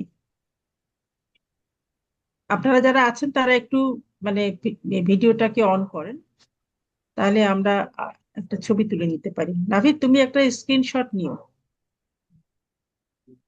ইন দ্য মিন টাইম আমি আলোচনাগুলো শুনছিলাম, যদিও আমি ভিডিও অফ জি করে। স্যার, আপনি বলতে থাকেন। জি, খুব ভালো লাগলো। তোমরা দুইজনই আমাদের তোমাদের তুমি করেই বলি, হ্যাঁ, তোমরা দুজনেই নিশ্চয়ই। এই কাজের সঙ্গে সম্পৃক্ত হলে আমাদের কাজটাও খুব, ভবিষ্যতে কি সুরাইয়া আমাদের এই ধরনের কাজ চলমান থাকবে? আশা করছি, আশা করছি। কারণ আমরা এটা তো এটা ওনাদের কিন্তু সাথে এটা কিন্তু বেশ জরুরি কাজ, আর ওরা তো যে দৃষ্টিকোণ দিয়ে দেখছে সেটাকে জি আমাদের কর্মক্ষেত্রে যদি নিয়ে যেতে পারি, তাই না? ওদেরও নিজস্ব কর্মক্ষেত্র আছে সারা বাংলাদেশ ব্যাপী। তো একই জি চিত্র তো আমার মনে হয়, যদিও তোমরা বিভিন্ন জায়গার তফাৎ বলছো, কিন্তু আমার তো মনে হয় নারীদের যে ডিনায়াল যে আছে সব ক্ষেত্রে, সেটা প্রায় জি সব ক্ষেত্রে একই রকম। একটু তফাৎ ভেদ হয়, কিন্তু সেটাকে আমাদের কাজের মাধ্যমে সারা বাংলাদেশে এই ছড়িয়ে দিতে পারা। এবং বিশেষ করে তোমরা যে কাজটা করছো সুরাইয়া, দেখছি যে জি সরকারি কর্মকর্তা অনেক আনছো, বিশেষ করে নীতি নির্ধারকদের কাছে যাওয়া। এবং এই যে জি অনেক জায়গা আছে যেগুলো আমরা জানতামই না, যেখানে আমাদের নজর দেওয়া ভীষণভাবে প্রয়োজন। আমি তো আজকে শুনে মনে হলো যে অস্থির লাগছে যে কত জায়গায় নজর দেওয়া বাকি রয়ে গেছে, এগুলো কিভাবে আমরা নজর দেব। সেই জন্য দায়িত্ববোধটা অনেক বেশি বোধ করছি। কতখানি আমরা পারবো জানি না, কিন্তু এদেরকে ধন্যবাদ দিয়ে খাটো করব না, এরা কাজ চালিয়ে যাক সেই আশা করব। এবং সে সেই প্রার্থনাই রইল। আর আমাকে একটু উঠতে হবে, তুমি ছবি তোলার পর আমি কিন্তু চলে যাব, ছবিটা তোলার নাভিদ, ব্যবস্থা। স্যার নাভিদ স্যার তুমি কি ছবি স্ক্রিনশট নিয়েছো? হ্যাঁ হ্যাঁ স্যার, ছবি তোলা হয়েছে স্যার, ধন্যবাদ। ও ছবি তোলা। থ্যাংক আমি ইউ তাহলে স্যার। উঠি, সবাইকে একটু ধন্যবাদ জানিয়ে উঠছি আমি, জি হ্যাঁ, তোমরা কন্টিনিউ যদি ঠিক করতে চাও ম্যাডাম করো। ঠিক আমার আছে একটা স্যার। প্রশ্ন আছে, আমি একটু প্রশ্ন করব। জি যদিও আমি হোস্ট হিসাবেই প্রশ্ন করি, আমার কাছে খুব খুব ভালো লেগেছে আহ শারমিন ম্যাডামের আলোচনা, পাশাপাশি সারা আপার অ্যানালাইসিস গুলো খুব সুন্দর ছিল। আমিও বিগত 1 বছর ধরে এই প্রজেক্টে সুরাইয়া ম্যাডামের সাথে কাজ করতেছি। তো আমি রিসেন্টলি কপে শুরু হওয়ার আগে আমি একটা লেখা লিখেছিলাম আর কি, সেটা আমি এই টাইটেলই লিখেছিলাম যে, মানে এটা উল্টো ছিল আর কি, no gender justice without climate justice, এরকম টাইটেলে আমি লিখেছিলাম। তো সেটা প্রকাশিত হয়েছিল, এবং সেখানে আমি সরাসরি ভাবে সারা আপাকে একটা প্রশ্নই করি, যেটা হচ্ছে যে শারমিন ম্যাডাম যেহেতু থিওরিটিক্যাল এবং অ্যানালিসিস ভাবে জিনিসটা খুব ভালোভাবে বুঝিয়েছেন, কিন্তু যেহেতু সারা আপা প্র্যাকটিক্যালি কাজ করে, আমিও প্র্যাকটিক্যালি কাজ করি, আমাদের প্র্যাকটিক্যাল লেন্সটা কিন্তু অনেক ডিফারেন্ট আমরা দেখি। আপাও এগ্রি করবেন, সারা আপাও এগ্রি করবেন। বিশেষ করে যে স্যালিনিটি অঞ্চলে, যেহেতু সাতক্ষীরা, বাগেরহাট, তারপরে বরগুনা, এসব অঞ্চলে নারীদের ক্রাইসিস, কিংবা হাওর অঞ্চলে নারীদের ক্রাইসিস কখনোই এক না। হ্যাঁ, হাওর অঞ্চলে নারীরা হয়তো বা স্যালিনিটির ক্রাইসিসে ভোগে না, কিন্তু ওই স্যালিনিটি অঞ্চলের নারীরা আবার এইগুলোতে খুব বেশি পরিমাণে ভোগে। তো সরাসরি প্রশ্ন যদি বলতে হয়, এখানে কিন্তু ক্লাইমেটের ক্ষেত্রে নারীদেরকে স্বাস্থ্য সচেতনতার ঝুঁকিতেও একটা ভুগতে হয়, যেটা কিনা অনেক ক্ষেত্রে আমরা আলোচনার বাইরেই রাখি। পাশাপাশি হচ্ছে যে আমরা যখন গিয়েছিলাম সাতক্ষীরার তালা, শ্যামনগর উপজেলায়, আমরা যখন দেখেছি যে ও সকল এলাকায় নারীদের যে বিবাহ দেওয়ার হারটা, সেটা কিন্তু খুব বেশি। কারণ তাদেরকে খুব ফোর্সফুলি মাইগ্রেট করে ফেলে, যে যাতে তারা এই ধরনের ঝুঁকির মধ্যে না পড়ে, কারণ তাদের ক্যান্সারের ঝুঁকিটা অনেক উচ্চ হারে থাকে ওই সকল এলাকায়। সারা আপাও এগ্রি করবেন, শারমিন ম্যাডামও এগ্রি করবেন ব্যাপারগুলায়। তো এ সকল ক্ষেত্রে আসলে পলিসি লেভেলে বাংলাদেশ সরকার এখনো জোর দিতেছে না। শারমিন ম্যাডামকেও আমি বলবো, যেহেতু ম্যাডাম এখনো শিক্ষকতা করে জাহাঙ্গীরনগর বিশ্ববিদ্যালয়ে, এগুলো আমাদের আমাদের এতগুলো সংস্কার কমিশন হলো, আমাদের কিন্তু ক্লাইমেট চেঞ্জের একটা সংস্কার কমিশনও দরকার ছিল। জলবায়ু নীতিতে অথবা জলবায়ু পরিবর্তন নীতিতে একটা সংস্কার কমিশন অনেক দরকার, কারণ বাংলাদেশের জলবায়ু পরিবর্তন বিষয়টা এখন আমিও সকালে জলবায়ু পরিবর্তন বিষয়ক একটা অ্যাসেম্বলিতে গিয়েছিলাম, ক্লাইমেট জাস্টিস অ্যাসেম্বলি হচ্ছে বাংলাদেশে, বিভিন্ন দেশের প্রতিনিধিরা আসছে, কিন্তু আসলে আমাদের এই শিক্ষা ব্যবস্থার মধ্যেও কিন্তু এটা নিয়ে আলোচনা হয় নাই। তো এই যে জিনিসটা নিয়ে আমাদের আলোচনাটা শুধুমাত্র বিভিন্ন হোটেলের টেবিলে থাকছে, কিংবা বিভিন্ন আলোচনা, কিংবা এই ধরনের ওয়েবিনারের মধ্যেই সীমাবদ্ধ থাকছে, এগুলো যদি আমরা পড়াশোনার টেবিলে না নিয়ে আসি, বা আমাদের পাঠ্যপুস্তকে যদি আমরা না আনতে পারি, তাহলে কতটা যুক্তিসঙ্গত হবে আমাদের এই আলোচনা, বা আমাদের এই no gender justice without climate justice topic. তখন কিন্তু নারী আরো পিছনেই থাকবে, এবং এসব ক্ষেত্রে নারীদের নারীদের অগ্রসর হওয়াটাও কিন্তু এখন কমে যাচ্ছে। তো আমি আপার কাছে বলবো যে আপনি এই লেন্সটা একটু বলেন যে আসলে কিভাবে এই জিনিসটাকে আমরা আরো ত্বরান্বিত করি। ম্যাডামকে আমি বলবো এটা ত্বরান্বিত করার জন্য আপনি কিভাবে এটা একটা পরামর্শ দিবেন। আর সারা আপার কাছে আমি বলবো যে আমরা যারা এনজিও কর্মী, যারা আমরা কাজ করি, আমাদের এই জলবায়ু পরিবর্তন জিনিসগুলো যখন আমরা মাঠে ময়দানে দৌড়িয়ে গিয়ে মানুষকে বলি, কিভাবে এটাকে আমরা আরো আরো মানুষের কাছে বোধগম্য করতে পারি। কারণ শুরুর দিকে আমরা যখন স্যারের কাছে, চেয়ারম্যান স্যারের কাছে আমরা অ্যাপ্রোচে গিয়েছিলাম, তখন স্যারের কাছেই জিনিসটা অনেক কঠিন ছিল যে advancing transitional justice in Bangladesh through the lens of climate and gender justice, মানে এই লেন্সে আসলে কেউই কখনো ভাবে নাই। তখন এইটা কিভাবে আমরা আরো প্র্যাকটিক্যাল ওয়েতে মানুষের কাছে আরো বোধগম্য করতে পারি, এটা আমার একটা জানার বিষয় আর কি। ধন্যবাদ। আমি আমি আমি একটু কি স্যার আপনি বলবার আগে একটু বলবো? আমি না একটু অনুরোধ জানাই, এইটা যখন আমরা বলি যে এই লেন্স গুলো দিয়ে আমরা কেউই কখনো ভাবি নাই, এটাতে আমার একটু মন খারাপ হয়। হ্যাঁ, আমরা একটু পড়াশোনা একটু করে নিলে বুঝতে পারি যে এগুলোতে আসলে কাজ হয়েছে কিছু না কিছু, বাংলাদেশে প্রচুর কাজ হয়েছে, এই ধারণাগুলো আছে। হ্যাঁ, হেলথের সাথে যুক্ত করেও অনেক ধারণা আছে। কিন্তু আমি আপনাকে বলি যে কয়টা পেপার আপনি আমাকে দেখাতে পারেন যে যখন আমি জিসিএফ এ একটা প্ল্যাটেবল ব্যাংকেবল প্রজেক্ট লিখবো, তখন একটা জার্নাল থেকে আমি এই সংখ্যাটা বলতে পারি যে আমার কিরকম প্রিভ্যালেন্স আছে আমার এই ধরনের রোগের। সায়েন্টিফিক্যালি জার্নাল আর্টিকেল আপনি আমার তো লাগে সেগুলো। হ্যাঁ, আমার সেগুলো লাগে, এখানে আমাদের একটা দায় আছে। হ্যাঁ, তো এই জায়গায় আমাদের বেশ কিছু কাজের সুযোগ রয়েছে এবং কাজের অভাব রয়েছে, যেগুলোতে আমরা কাজ করতে পারি। আর কাজ কিন্তু হয়েছে, পলিসি মেকার কি করছেন, পলিসি মেকাররাও অনেক কাজ করছেন। আমি বলি যে আমি খুব হতাশ না, কিন্তু ওখানে হাইড্রো জিওফিজিক্যাল রিয়ালিটির কিছু বাস্তবতা রয়েছে, that we need to understand. এবং শুধু ক্লাইমেট চেঞ্জের লেন্স না, আপনার সামনে কিন্তু পদ্মা গঙ্গা চুক্তিটা শেষ হচ্ছে 2025-এ, এরপরে আপনি কি করবেন সেটাও একটু ভাবেন। হ্যাঁ, ওই জায়গায় কি হবে সেটাও একটু ভাবি আমরা। একটা জিনিস মানে এখন কথাবার্তায় আসছে সব জায়গাতে যে আমরা কিন্তু আমাদের দেশে গবেষণাও অনেক হয়েছে, আবার মানে আমরা অনেক কিছু চুক্তিতে সইও বেশ ভালো মতোই করেছি, কিন্তু ইমপ্লিমেন্টেশনের জায়গাগুলোতে দেখা যাচ্ছে যে সেখানে আমরা কিন্তু সরকারি পর্যায়ে যখন ওগুলো যায় তখন সেগুলো সেভাবে আর কাজ করে না। তো কিভাবে এটাকে কাজ করানো যায় সেটা নিয়ে বোধহয় আমাদের এখন একটু ভাবতে হবে যে আমাদের যত রকম বিশেষ করে এবারে যখন মানে জেন্ডার অ্যাকশন প্ল্যানটা গ্রহণ করা হয়েছে, তো এটাকে নিয়ে আরো কিভাবে কাজে এগোনো যায় সেটা নিয়েও আমাদেরকে ভাবতে হবে এবং সেটা নিয়ে কাজ করতে হবে। এবং আমি মনে করি যে আহ ভালো ভালো মানে একটা জিনিস তো আমরা দেখেছি যে একটা, এই জন্য বলছি যে এই যে আমাদের যে একটা নারী কমিশন হলো এবং সেখানে সবাই মিলে যে সুপারিশগুলো দেয়া হলো, সেটা কিন্তু কোনো রকম গুরুত্ব পেল না, তাই না?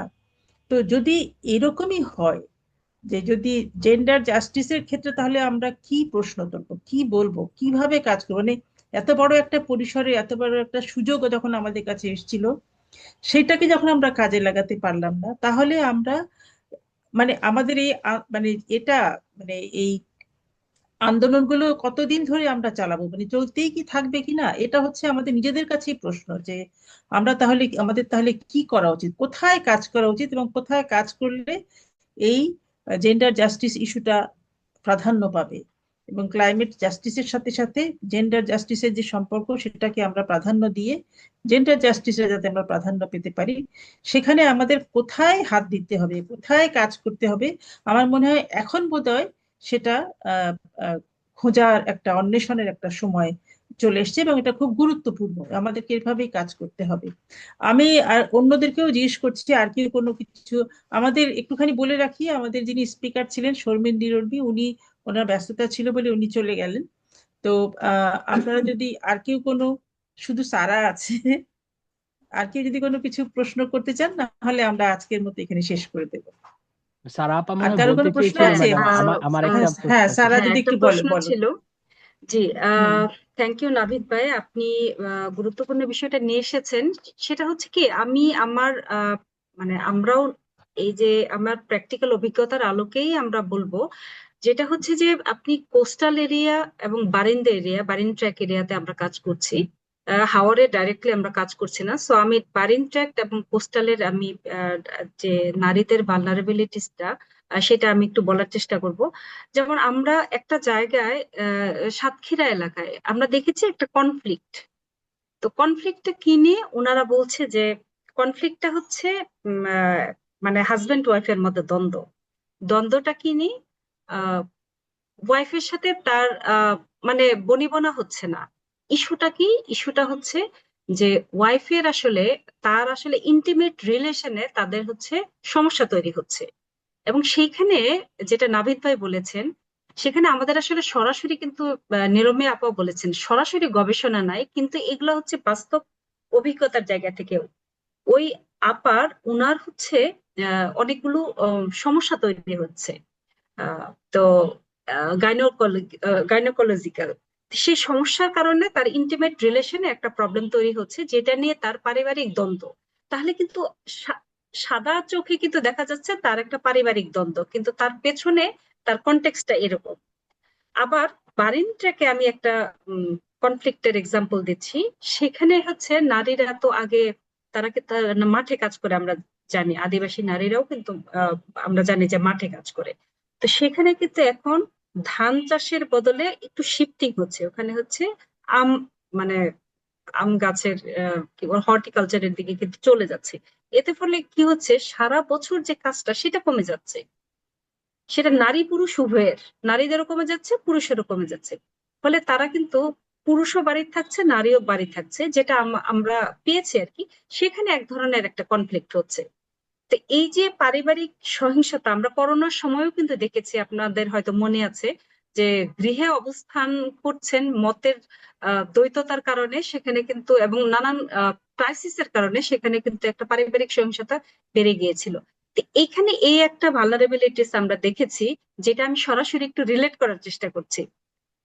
পাশাপাশি আপনি যদি দেখেন যে বারিন ট্র্যাক এবং হচ্ছে কোস্টালের দুইটার ভালনারেবিলিটিসটা দুই রকম, কিন্তু আসলে প্রভাবটা তো যেহেতু মানুষ এখানে নারী পুরুষ উভয়ের উপর ভিন্নভাবে পড়ছে।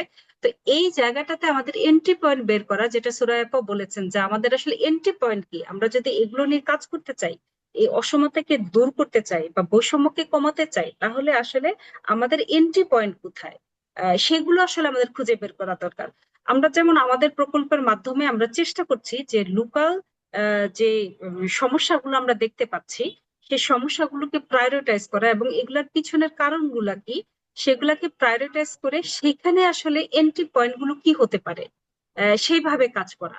কারণ এগুলো একদিনই সম্ভব না যেমন নিরসন করা, আবার একদম যদি আপনি বাদ দেন তাহলে কিন্তু সমস্যাগুলো বাড়তেই থাকবে। ঠিক আছে। আপা ধন্যবাদ, অনেক সুন্দর কথা বলছেন। হ্যাঁ, ধন্যবাদ সারা। আর কেউ কোনো কিছু কথা প্রশ্ন করবেন কিংবা আলোচনা করবেন?